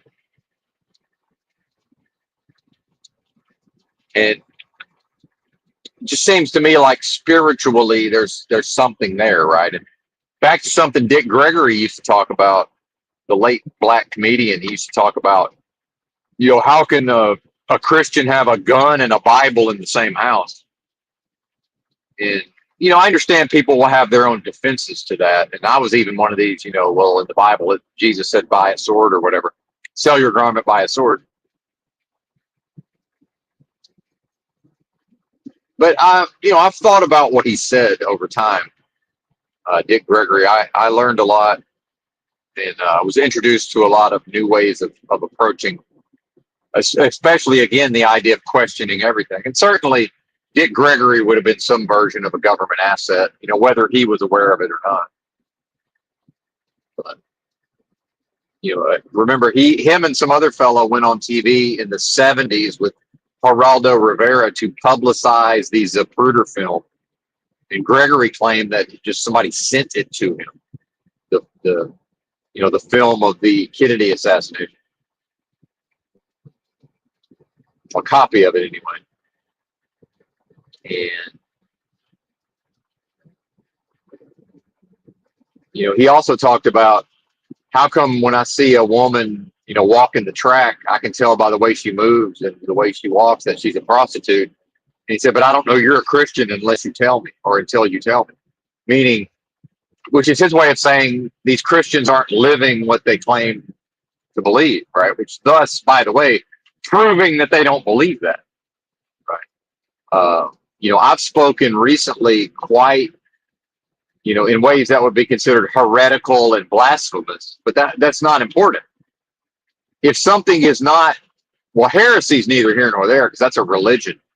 But this idea of blasphemy as if there's some force out there that I can offend to where it's going to want to have a vendetta against me, that's dead, right? That does not exist. That's dead. And that's why I talk about this hell realm, heaven or hell realm manifesting as a hell realm. This is a realm of death and destruction. Everything in this place, and it's not even here because that's a delusion, but everything that seems to be here in the here and now, in a place we call Earth, right, or on a place we call Earth, right?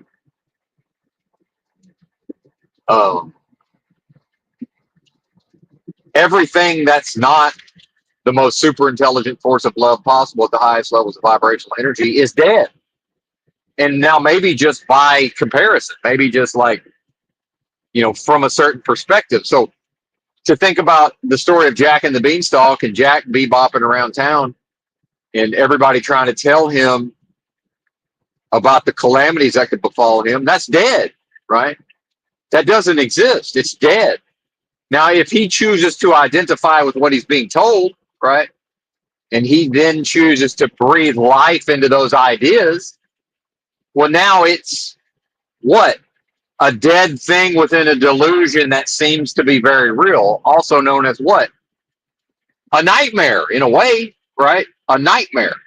So, and to bring this back to myself, because just like Sherelle, she's going to bring it back to her perspective as she's supposed to, right? I'm going to bring it back to my perspective. Now I'm getting the lay of the land. Like, is there even a point to, and I'm not saying don't be, there's no reason to be fearful. I'm probably still going to do this, but is there even a reason to even concern myself with renewing my driver's license?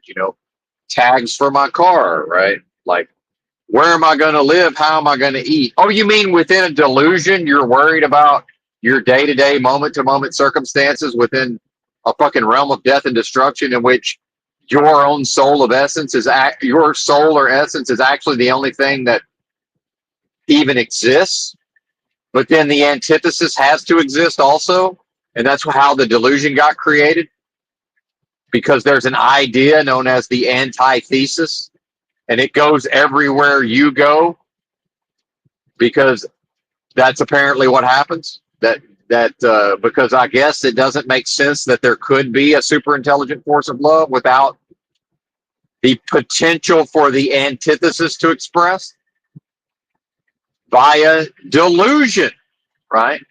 Via delusion. Meanwhile, hey, we're coping. We're trying to get through the day, buddy. Do you really think we've got the luxury of comprehending and understanding that this is all a delusion? It's like we have mouths to feed. We got bills to pay. Yeah, guess what? I have my own versions of that. I don't have mouths to feed. I'm not that foolish. By the way, what's wrong with if a person says, well, we have mouths to feed, I'm like, sounds like a you problem. It's like, well, okay. That sounds like a choice to me, right? And now I did get lucky to some extent, but meaning I certainly committed the physical act many times. Again, it's not in my path. And it's further evidence that I am living my purpose. And my purpose was never to make new people. My dad's purpose was to make me, right? In part, you know, uh, that was a big part of what he was sent here to do was, well, there's going to be a Benton, right? Or more correctly, there's going to be a specific trial within a computer simulation or experiment, right? There's going to be a discrete trial where this particular aspect or this particular, all of these energies and circumstances are going to, within a delusion, are going to express as Benton here. Benton here. And the potential for Benton within that experience, the potential for him to achieve his life's purpose, to be of service within delusion by achieving and by tilling the soil, by preparing the way within himself, moment to moment, day after day, year after year, as if any of that can even actually exist. He's going to do it anyway. And maybe, just maybe, love's going to come to town and Benton is going to teach himself, but he won't know to properly identify with his own true nature until he experiences his own true nature directly enough to say, aha, I am that one. Aha, I am the thing itself. Aha, in the story of the Bible, whatever that is that the sons of God presented themselves before, Benton is that. And guess what? Benton is also Job in that scenario. And he's also whatever was within the sons of God that was also wanted to present itself before the Lord. I'm not the death and destruction.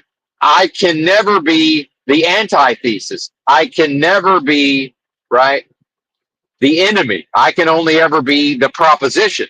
I'm only capable of, but because of the delusion and the free will and the creative force, I'm free in this delusion to allow, knowingly or unknowingly, to permit or sign off on via legalese, to go into error, to identify with death, destruction, delusion.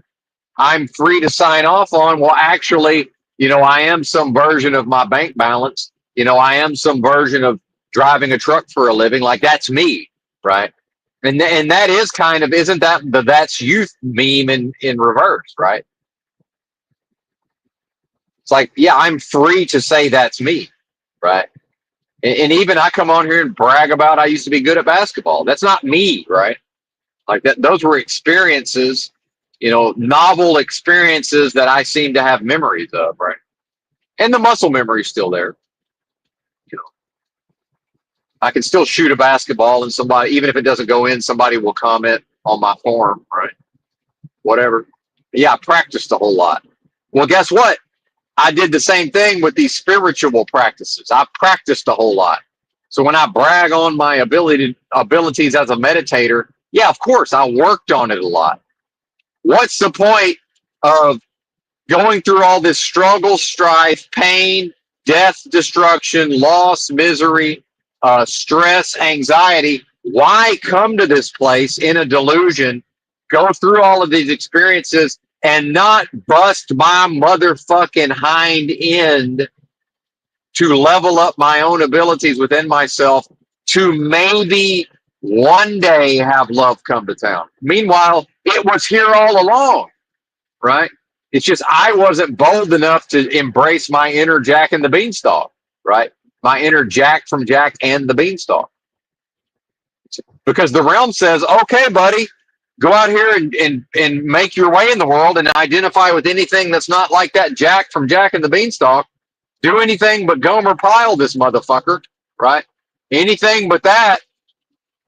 Golly, Sarge, as a comedic foil to, the Sarge from Gomer Pyle, who's, what? Constantly in a state of stress, anxiety, fear, anger, resentment, right? He's strongly identified with the delusion. Gomer Pyle is Jack from Jack and the Beanstalk, you know, incapable of fear, right? Can't he's embodying his own true nature, right? Within the TV show, within the confines of the TV show. And that's what I am if I get out of my own way, meaning to transcend and overcome the limitations of the psychology that I'm operating based on, right? That was, I was victimized from day one via Moloch's machine. That is child sacrifice, by the way. That's why it's appropriate to call it Moloch's machine, because that's the idea of child sacrifice to a pagan god, right? I left my mama and was immediately offered up to Moloch. My mother left her mother and was immediately offered up to Moloch. That happened to every single motherfucking one of us. And tell me again how I'm not that one. Perhaps you are that one, because it's not I am that one to the exclusion of everybody else. Now, solipsistically, I have to allow for the possibility that is, well, it's actually just me, and this is all a delusion of my own making, right? And perhaps Jack from Jack and the Beanstalk actually was the creator of that world. I don't fucking know. It seems possible on some level, does it not? Does it not? So when I woke up this morning, so I was able to go to sleep after having a completely carefree and no stress when I told the company, hey, I'm parking it for the day. And I know that that's not what they want to have happen. And they have their own motivations within the delusion. But it's like, look, I'm Benton. I do what Benton does, what Benton does my whole life. You know, I've just, the overarching theme of my life is Benton does whatever the fuck he wants, for the most part, with some exceptions, within parameters. But make no mistake, I do whatever the fuck I want. Overall, that's just how it is, and deal with it. By the way, if I got to deal with y'all, y'all got to deal with me. Meaning, hey, I'm here dealing with other people's bullshit. Some of the time, y'all got to deal with my bullshit. That's just sorry about your luck, partner. And so in the past, you know, I would have had to sort of get up this momentum within myself and rah, rah, rah, and this is personal. How dare they do this? Don't they know who they're dealing with? Right? You know, this is personal, you know, all of this, all of the machinations within myself based on improperly identifying with the delusion itself. So in the past, yeah, I would have stood up for myself and I would have felt accomplished. And then, yeah, you know, I'm such a good truck driver. Of course they saw it my way. Meanwhile, what? No, I imposed my will on them is what I done. In this case, it was just like, yeah, well, you know, I'm calling it a day and whatever y'all need to tell me, but, you know, this is what's happening. And, you know, I understand that we thought it might go another way. And, but with regard for if that's a human being I'm talking to on the phone, right?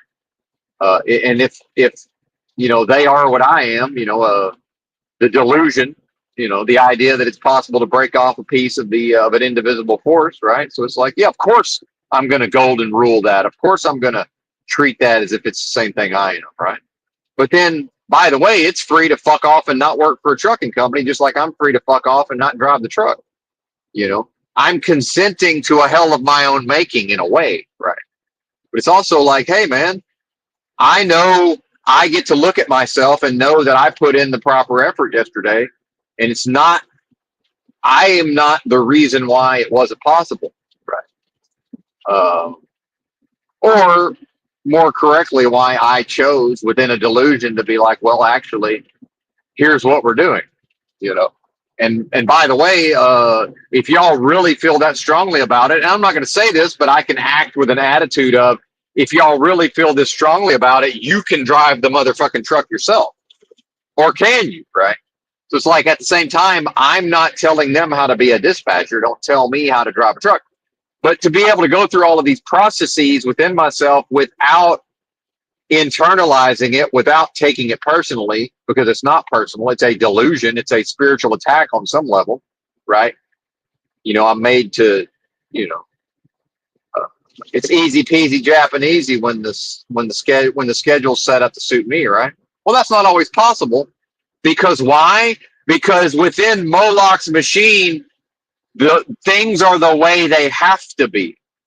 It has to be this way within truck driving because truck driving is dead and only exists within the fractalized delusions that comprise Moloch's machine of death and destruction and delusion, the triple D, right?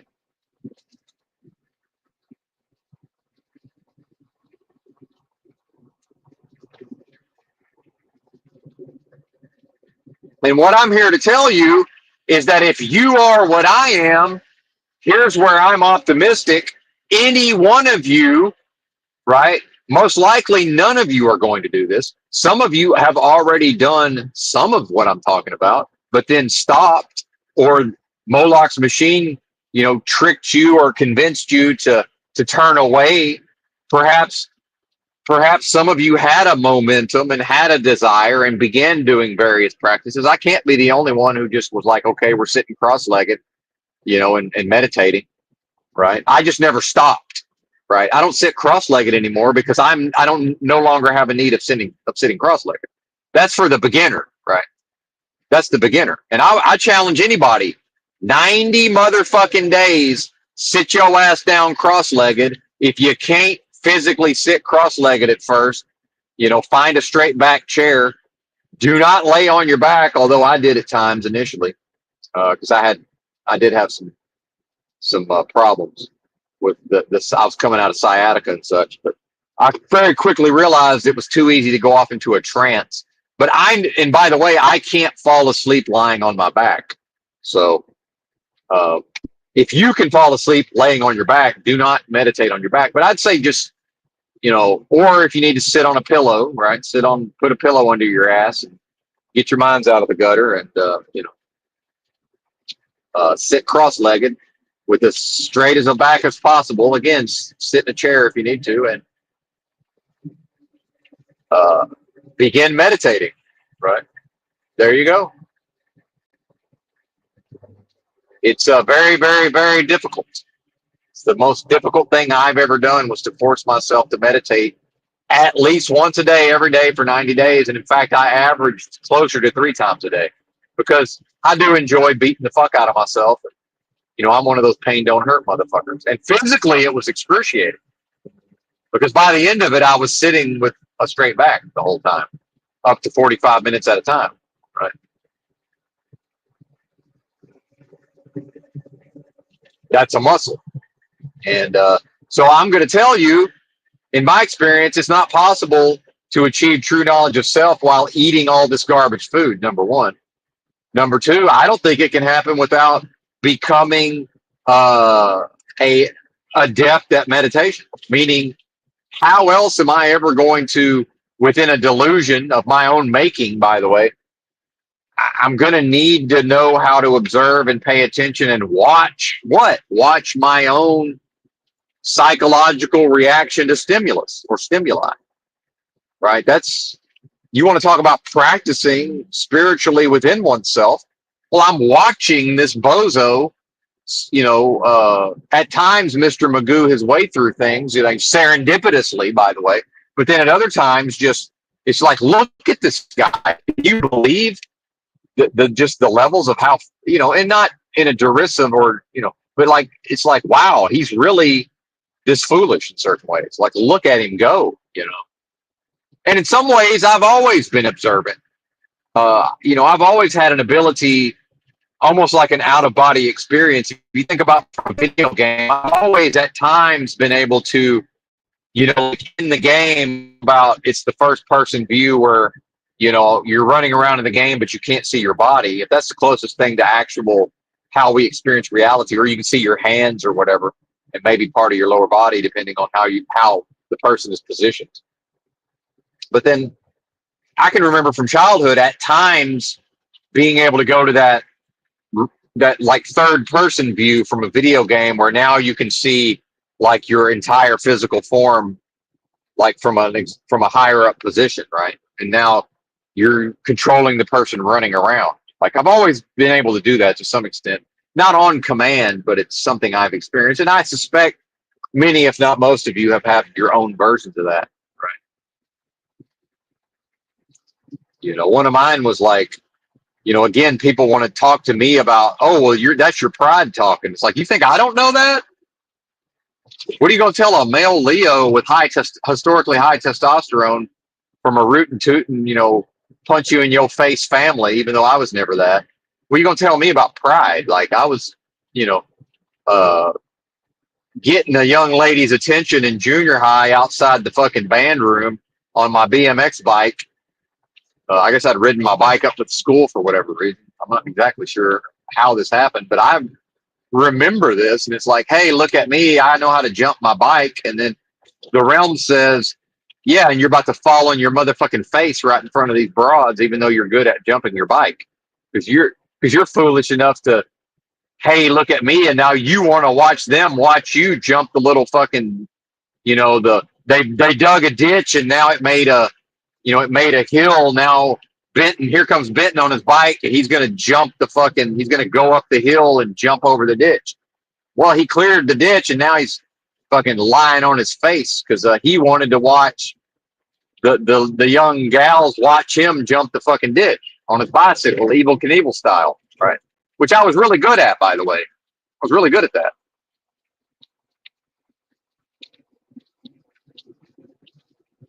But not good enough to watch somebody watch me do it. And that was, in junior high. I have a memory of that as if I was watching it from that third person out of body experience style, right? And I did not yet have the ability to intellectualize that experience, but make no mistake, I learned a lot about myself that day, which is, hey, buddy, you might want to make sure. And then the way the realm works, of course, that's maybe the only time in my life that I wiped out to that extent, jumping my bicycle over something, because I was pretty fucking good at it compared to the other boys. I was pretty good at jumping my bicycle.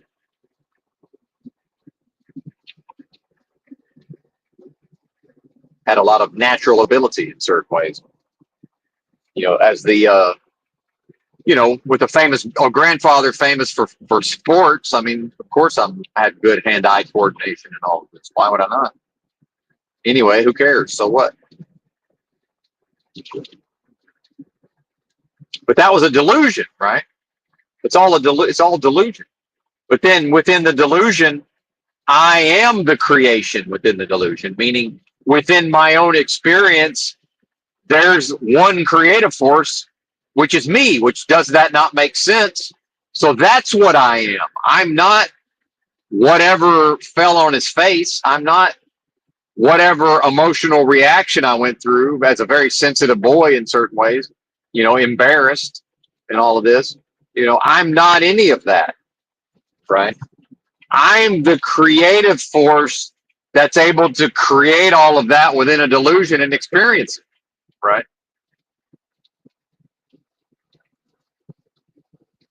The antithesis provides the potential to experience states of being that otherwise I cannot conceptualize or experience. What I am, except via the antithesis, it's Jack and the Beanstalk, bebopping around.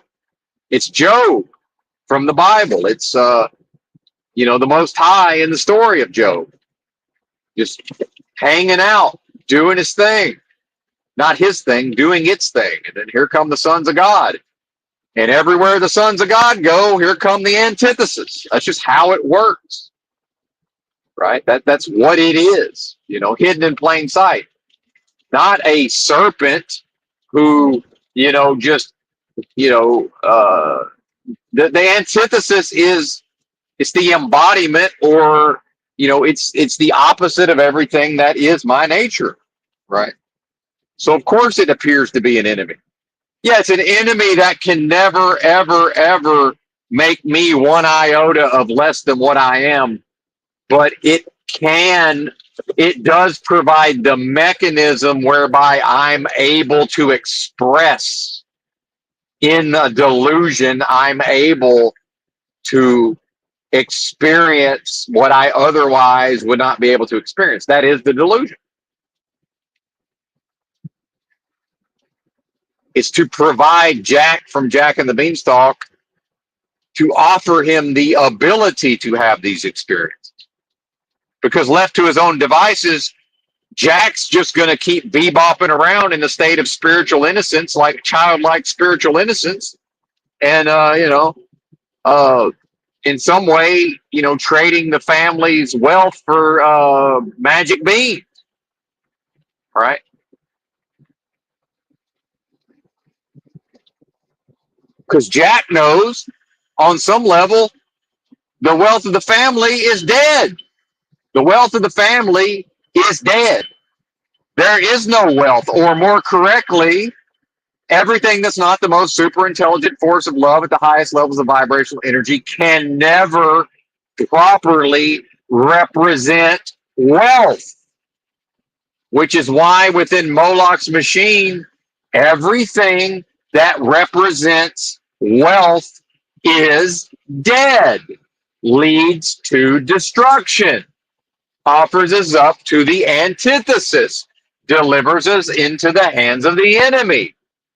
The pursuit of wealth, render unto Caesar, meaning whatever is the greatest force in this realm that's vacuuming up everything that seems to have value monetarily, that's Caesar, meaning everything that whatever that black hole of business that's vacuuming up via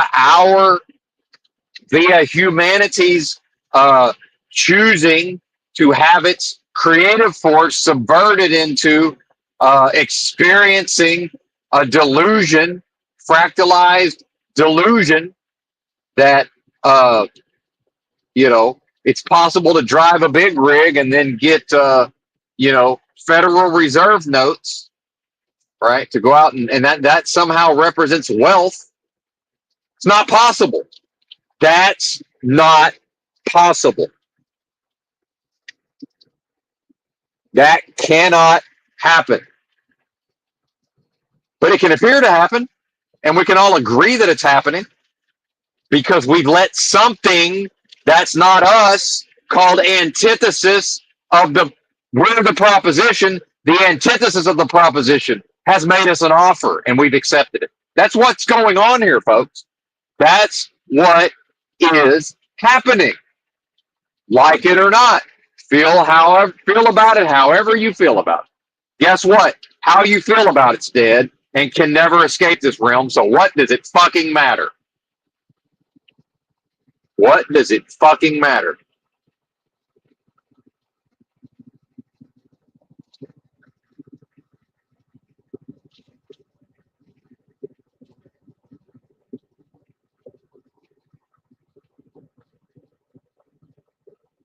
So last night, back to my story of going to sleep last night, I laid down and I was still kind of stimulated from all the driving, and I doubled up on my chocolate yesterday, and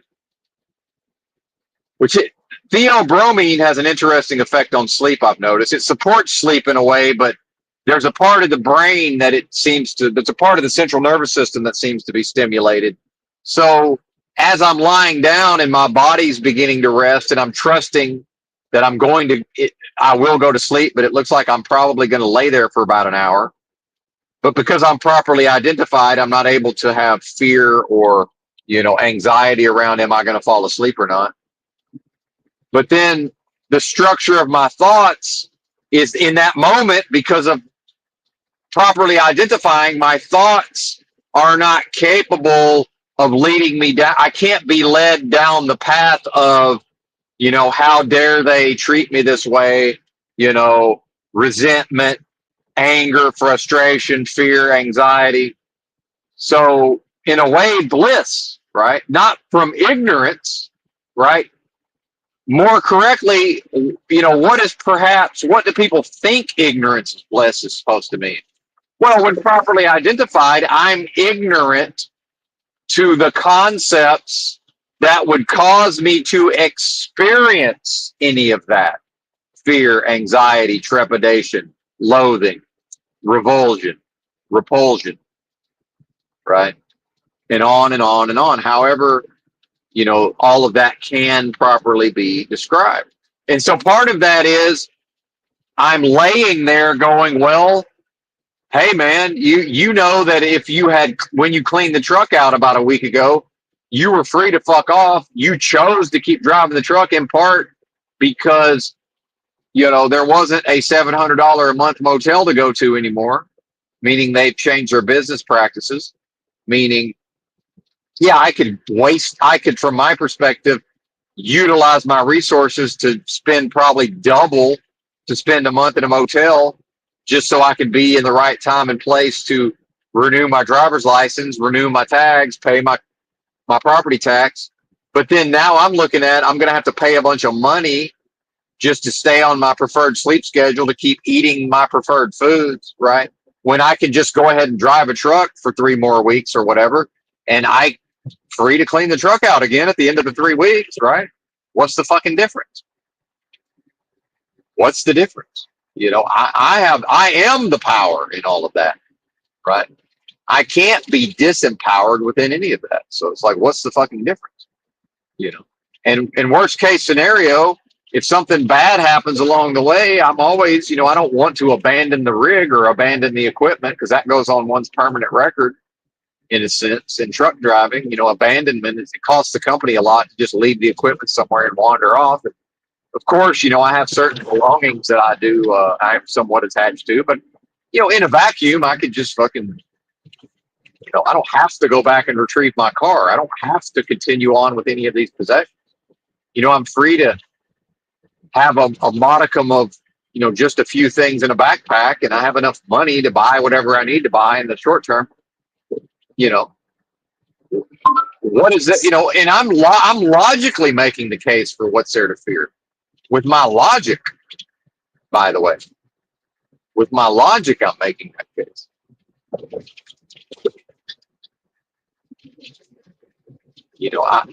I have the choice is up to me, and that's within a delusion. And that's also by understanding in the moment I'm making all of these choices within a fucking delusion, actually fractalized delusion. Hang on, I got to plug the phone in. Hang on, we're down to 26% on the phone here. Hold on, got to avert this disaster in the making. Oh shit! Oh shit! Hang on.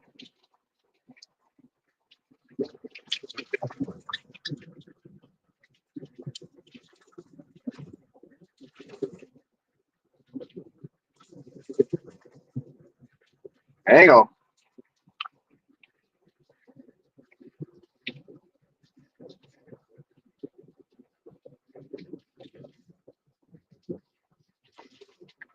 Almost there. Hang on. It's happening. All right. All right. Here we go. All right. We're there. I just remembered I forgot to do something, but hopefully I remember to do later. Certify the equipment is, has been inspected and meets the standards, safety standards or whatever. Safe to operate.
We're 44 miles an hour on the hill climb, so bear with me.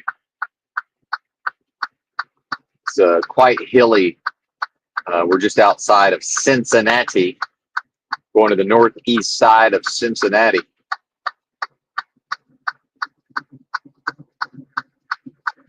And, you know, I do enjoy the upsides, right? You know, I like being able to live in the rig. And then also back to me, you know, going to sleep last night, just reminding myself of, you know, that the number one reason I'm doing any of this is because I value having access to living in this truck. And part of that is, you know, sometimes I get to drive it through a whole bunch of traffic during the daytime. And, you know, once I put in what I consider to be the proper effort, if that doesn't get us to where the goal was, then that's fine.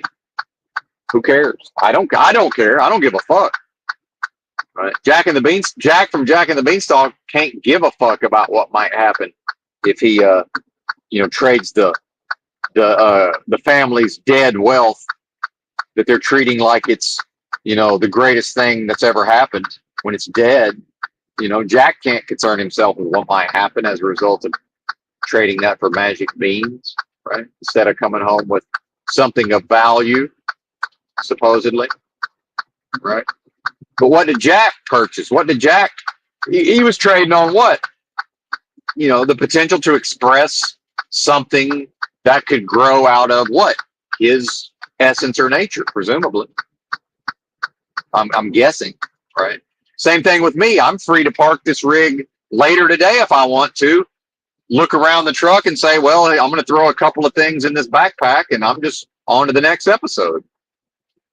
And then eventually a tow truck will show up somewhere in Dallas, Fort Worth and, you know, tow my car out of there, right? Who cares? Like, it doesn't matter. It's all a delusion anyway. Now, it matters in the context of, you know, I have it's resources potentially that I'm able to, you know, utilize in certain ways, right? But, you know, part of going to the next level, part of the cheering the level up, part of leveling up within myself, you know, for even higher ascension within myself, which what is ascension?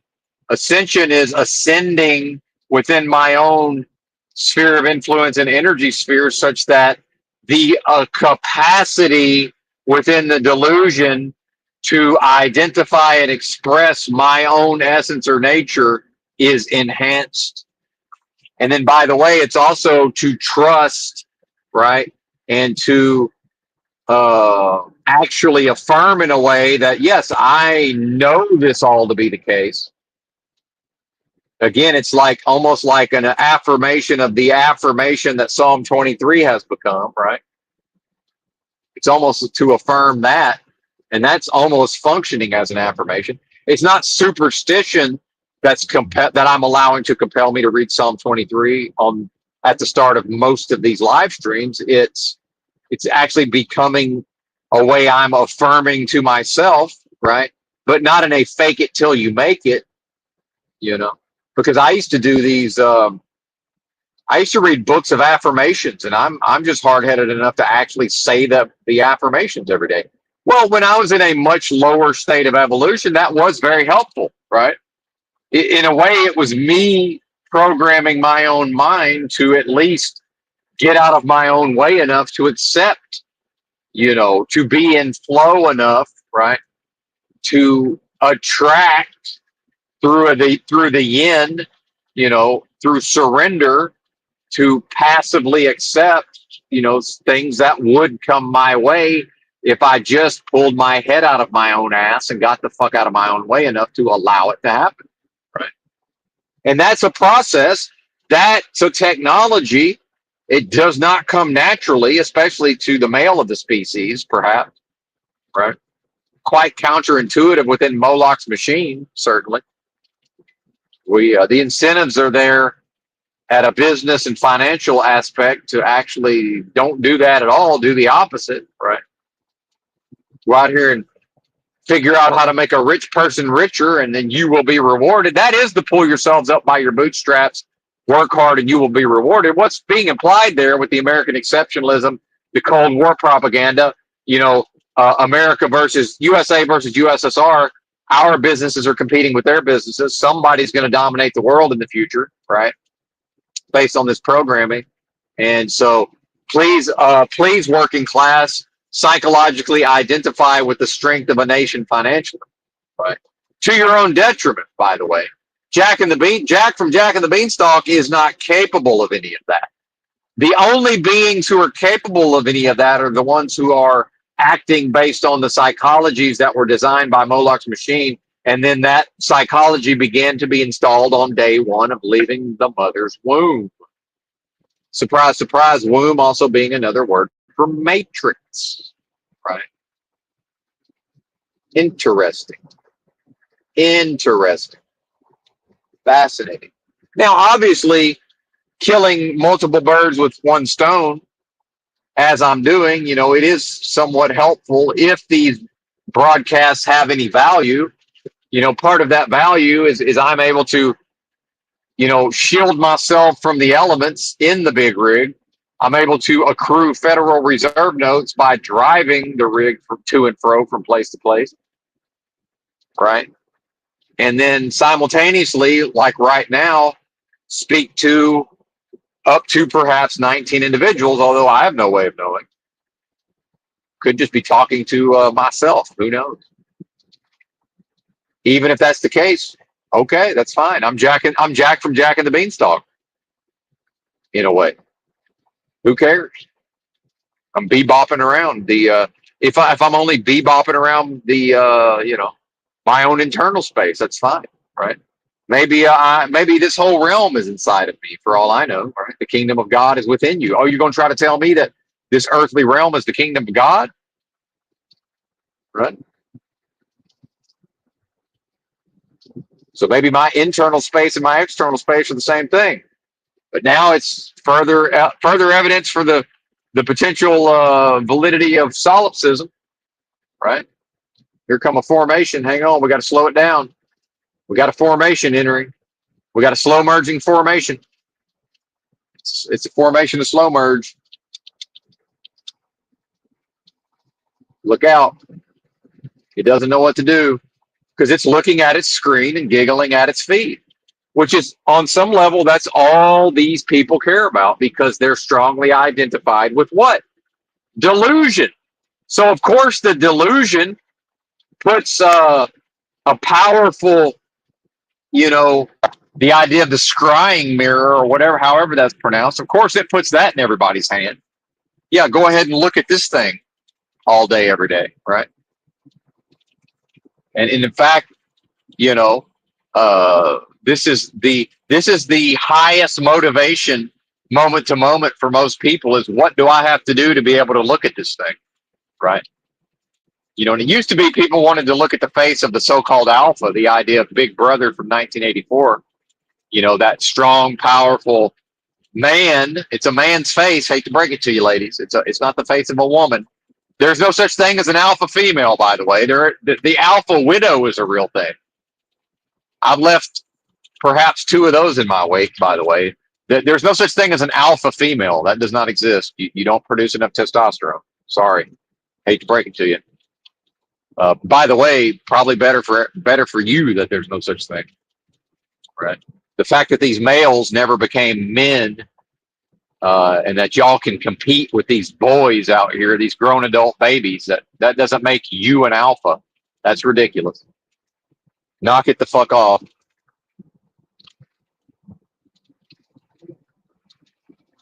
The power of womanhood does not express in relation to what a strong man is, by the way. Nonsense.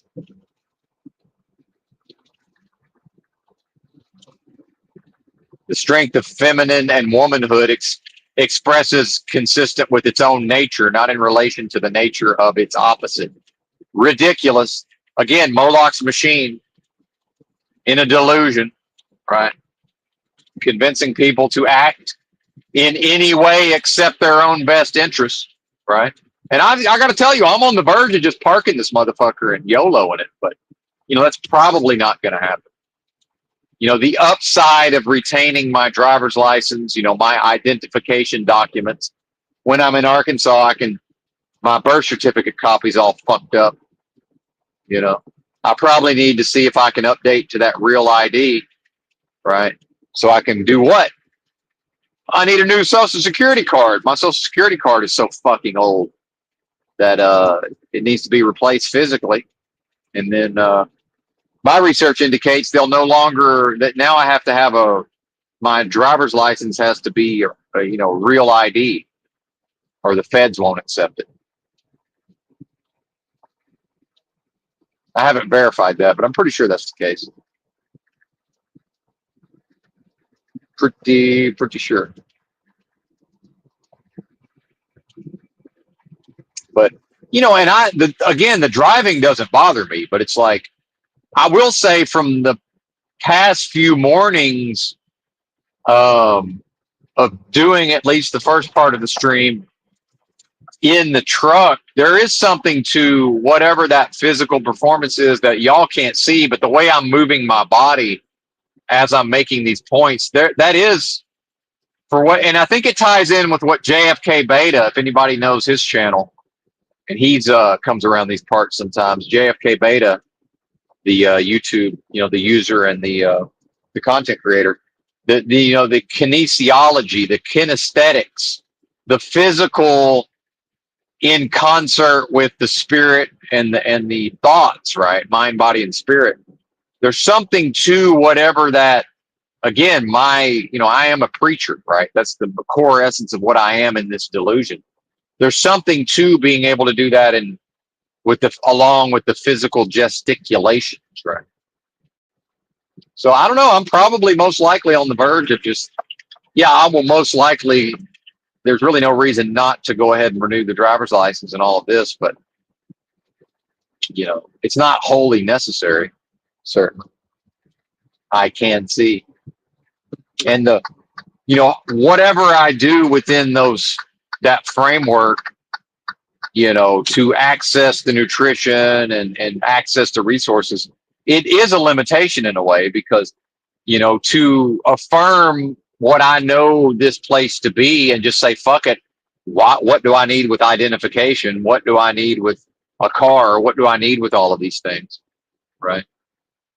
In some way, it is sort of an affirmation or an acknowledgement that, that I am going to be identified within myself properly going forward and in a lesser fashion identified with my driver's license, my bank balance, my automobile, my car insurance, right? And it feels right. As I'm speaking all of this, it just feels right. It really does. So we'll see. I'm not making any promises, but it's definitely it feels right at this time. And what better time to YOLO, by the way, than when it's almost time to renew all of this? Because it's like I used to tell people when they're like, "Oh, I'm going to quit smoking," but after this pack, and I'm like, "If you're going to quit, you just quit right now. However many's left in the pack would not be a factor." Oh, well, I just bought this pack.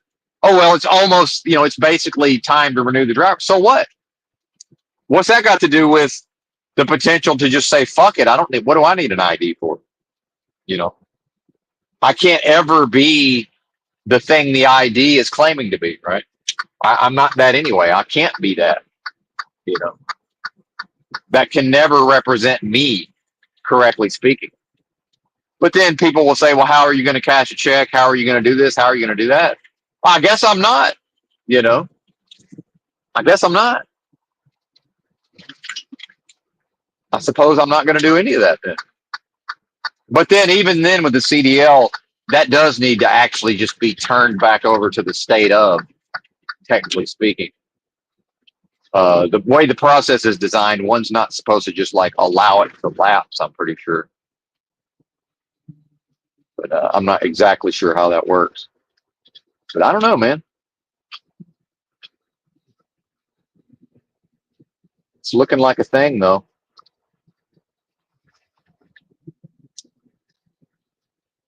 Full send. What did I say? I entitled one of these broadcasts, I don't know, a month ago, maybe more than that. Full send. We're going full send. I'm committed. I'm committed, fully committed, And it doesn't need to be affirmed or proven, but that symbolically is a powerful message to the delusion, to Moloch's machine.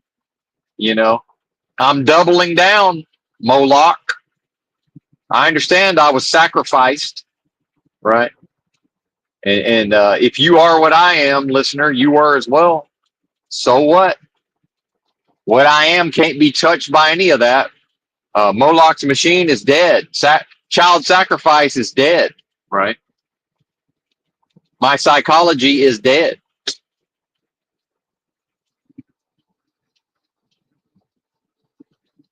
And on and on and on. And so on and so forth.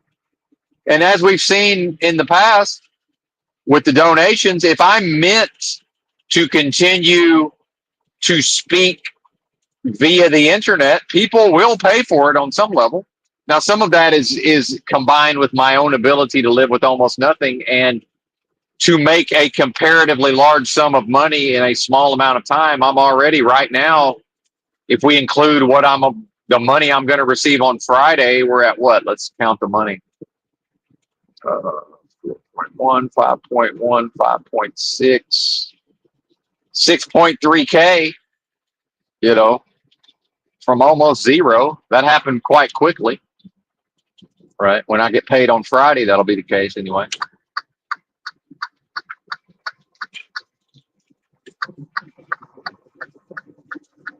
Looking for a place to pull over and use the bathroom.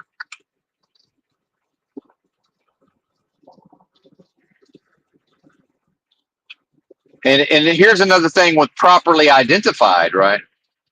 So part of me forcing myself to drive a truck in the past was that, well, I was so strong. I was still so strongly identified with the realm itself and the delusions, the fractalized delusion.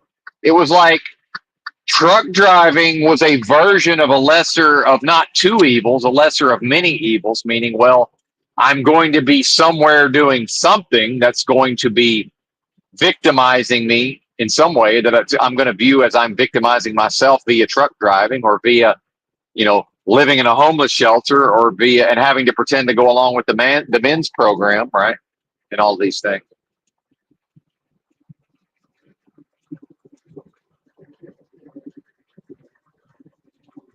So truck driving in a lot of ways was just the more acceptable of what the delusion had to offer. Whereas when properly identified within myself, truck driving's dead. I can never need something that's dead. I can never, there's nothing it can provide to me other than death and destruction within a delusion, by the way. Now, at the level of preference and the fact that, yeah, I really, really value the fact that I'm able to have a refrigerator full of, right now, 3 days, not counting today, 3 days worth of eggs. Yeah, it's fantastic. Guess what? I slept in my motherfucking car in Los Angeles with no refrigerator and eggs that were twice as expensive as I'm paying now, and I never went without eggs. There was times when I, in a day, could only have a dozen eggs instead of 2 dozen, but there were times, right? But I still had eggs every day. That's the realm. That's in a thought experiment's version of, oh, let's mock God. Let's mock the most super intelligent force of love possible at the highest level by making fun of the Lord's Prayer, so-called. Because Benton won't shut the fuck up about Psalm 23 and stirred up the demons, right? Because nothing stirs up the wicked spirits like Psalm 23, right? Nothing stirs up the antithesis quite like Psalm 23. Okay.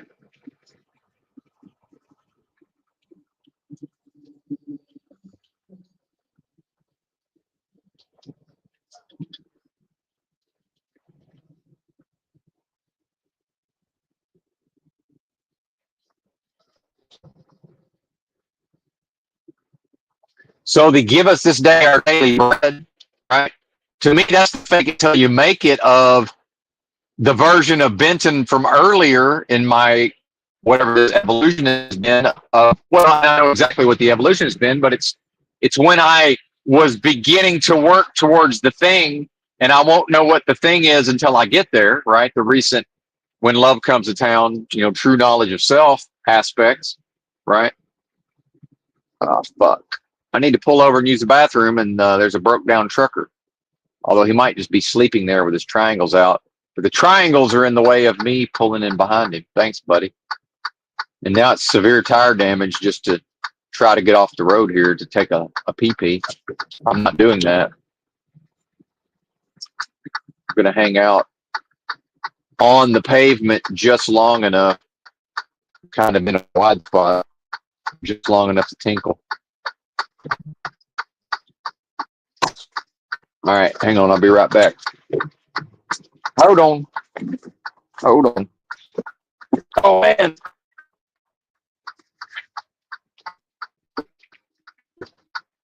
Cover up this camera real quick. Don't want them to see me peeing. And, do I really want to continue doing this? And, now I'm observed, they're watching me by camera, the AI's analyzing my driving. By the way, I'm training the fucking AI in a way, right? All this data, it's all teaching, it's all leading to the day where the truck will drive itself, which, by the way, the truck already drives itself. That there's trucks driving themselves right now. There were trucks driving themselves when I entered the industry in 2018, on record, right? I'm talking about, here's part of the reason why truckers cannot be paid properly and can't be treated properly, because they're on their way out, right? It's very soon, quite soon, there will be no more truck drivers as far as at the bottom level of what I do. That's not going to be a thing. Right. It's finna disappear. So maybe when I clean the truck out, and put everything in my car, the problem was that I was still so strongly identified with my belongings, my dead belongings, and my dead car within a delusion. That was the problem. It wasn't the spirit of the thing, it was that I wasn't truly moving forward based on proper identification within myself, right? And let's make no mistake, when I'm properly identified within myself, I can't be in error. I can't do anything but properly express my own nature. I'm not capable of all these negative states. And this is the revolution. I'm not capable of all of these negative states that humans are able to inhabit. Those dead states, right? Dead states of being. I cannot inhabit any of that in every new moment when I'm properly identified within myself. I'm not capable of it, because I am identified within myself with my own true nature. My nature is not capable of those things. It's not capable of feeling stressed out. It's not capable of anger. It's not capable of anxiety, fear, worry. Where's my next meal coming from? The proverbial birds of the air from the Bible, right? And to me, that's that force communicating, hey, I know what I am, and I'm pretty sure what you are is what I am. Like, this ain't even a thing, partner. Look at the birds. Aren't you a lot more valuable than they are? And they're not worried and you are? Like, what the fuck is happening here? What, worst case scenario, Benton starves to death? So what? So what? Who cares? I'm leaving this place no matter what happens. Does it really matter how I go out? Well, in a way, it probably does. But I'm looking at the logic of, concerning myself with, well, what now if I don't drive the truck, right? Let them have the CDL. Render unto Caesar. The CDL's dead. Give it back to Caesar. Render unto Caesar. America's a business. Yeah, business is dead. Give it to Caesar. He wants everything that's dead. Caesar is in the process of accruing every dead thing. Let him have it. Have at it, buddy. Right? It's sort of the opposite of the biblical story of Jesus tempted the desert, right? Well, guess what? Christ, you know, embodying and bringing forth the nature of Christ, it's not capable of desiring the worldly kingdoms of death and destruction within a delusion, right? So this idea that, you know, oh, the enemy caught him at a weak point out there in the desert, bullshit. Bullshit. That was a lesson for the rest of us, as far as I can tell. There's no such weak state. Doesn't exist. I would say the human was probably at his strongest, his most pure, right? What do they say to do for spiritual advancement? Fasting. Guy had been out there in the desert, you know, a metaphorical or literal or both desert, you know. So what was happening, right? Left with nothing but what? His own essence or nature. Nothing but that. That's a weak point? I don't think so. I think that's the delusion talking. I think that's the antithesis talking. That don't seem right to me. Oh, but Benton, you came out of your mama and you was offered up human sacrifice, child sacrifice style to Moloch, right? And Moloch designed a psychology, and it's began the process of installation the moment you entered into this realm, right? So because of that, you got to do this and you got to do that, and this is just how it is. No, it's not. So, oh yeah, there's a book called the Holy Bible, the King James Version of the Holy Bible in the English language, and that was supposedly given to us by the Catholic Church. And because Benton was socialized in a cultural context in which that's supposedly the inspired word of God, whatever the fuck that means, then because of all that, you know, this story says, well, it's this way. Well, actually, I'm explaining to you that it's not that. I am explaining, right? By the way, whether or not you listen and take heed is neither here nor there, because that's dead, right? Unless you give life to it, and the only way you can give life to it is to be properly identified within yourself, such that you are properly expressing consistent with your own creative force that never lies dormant, and thus always brings something new into existence in each new moment. Watch me perfect these practices in real motherfucking time. I'll do it in real time and talk myself through it, right? I'll park this motherfucker and walk to Arkansas if I feel like it. Who cares? Whatever I experience on the way will probably be worth it. Because I have within render unto Caesar, let the dead bury the dead parameters. I know within parameters what to reasonably expect if I stay on this path of truck driving, right? Now, probably if I am going to do that, they're going to keep my last check. So probably I would need to, again, in a thought experiment, I would need to at least wait until I receive my paycheck on Friday. Guess what? They could still reverse that. So now we're getting into, you know, oh, are you really what you say you are, Benton? Or seems to us like you're really fucking set on receiving those Federal Reserve notes for all that driving you done. Well, I mean, I don't know. Kind of makes sense to me that I should probably go ahead and, but I guess you're right. I've got enough money. Got, you know, whatever I've got. Of course it's enough. How could it not be enough? It's what I have. What I have and what I am is not capable of not being enough. How about that? When properly identified, I cannot experience a lack. Woo! This is true knowledge. expressing. This is true knowledge of self expressing, right? And the moment I begin to identify with Moloch's machine and death and destruction and delusion, that's the very moment the meditation observes it happen. The meditation practices say, wow, I'm watching Benton seemingly begin to start to fall away from proper identification. And in that moment, Benton is able to reframe and say, well, actually, it's this other thing.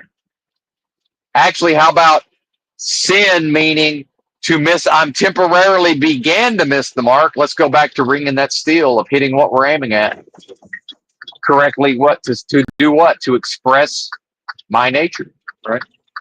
So I would say this: I'm definitely going to be leaving truck driving. No matter what happens, I'm not staying in truck driving. Now, how long or short that stay is, or whether I leave it now and return to it later, that's yet to be determined. But I will know when the time is right. So the fact is, when I did clean the truck out, it wasn't the time yet. When the time is right, could be later today, could be tomorrow, could be next week. Don't know. Meanwhile, there may not be a tomorrow, right? There might not even be a tomorrow.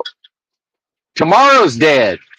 Yesterday's dead. The only thing with life within the delusion is right motherfucking now. There is no tomorrow in a way. Now, based on how I've been experiencing, and perhaps you've been experiencing, leads me to believe that somehow some version of a Groundhog's Day, there will be a tomorrow within this delusion. Tomorrow is a delusion. How about that? The only thing where there's a potential for there not to be delusion is in the now, if I properly identify it. Everything short of that is delusion by definition. Everything that's not specifically what I just spoke on is delusion. Is delusion.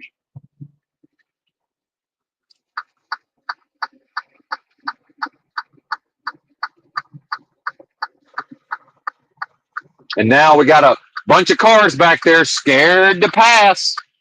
We're just going to fall in, and this is go to work time. So everybody gets to drive to their parking spot behind a big rig with his flashers on, because I've never been here and I don't know where the fuck I'm going. But we're going to do it with a car. Why are we going to do it with cars up my ass?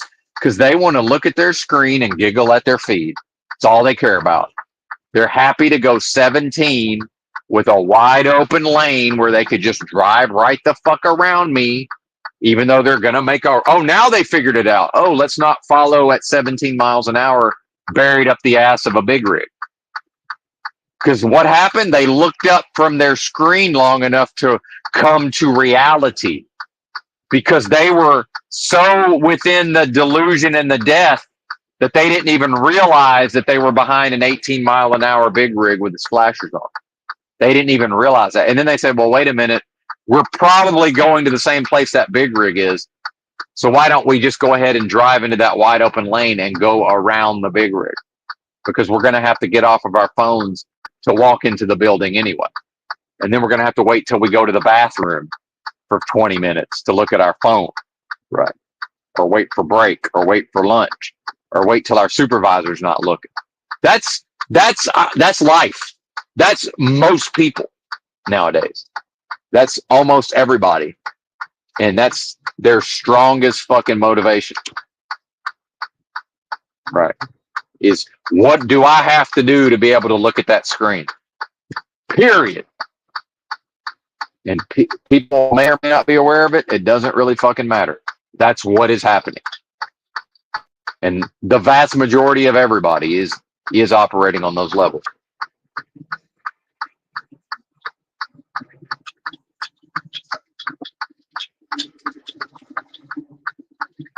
All right. Well, I guess we're going to end the stream, and I'll probably be back later. Thanks for watching. Bye.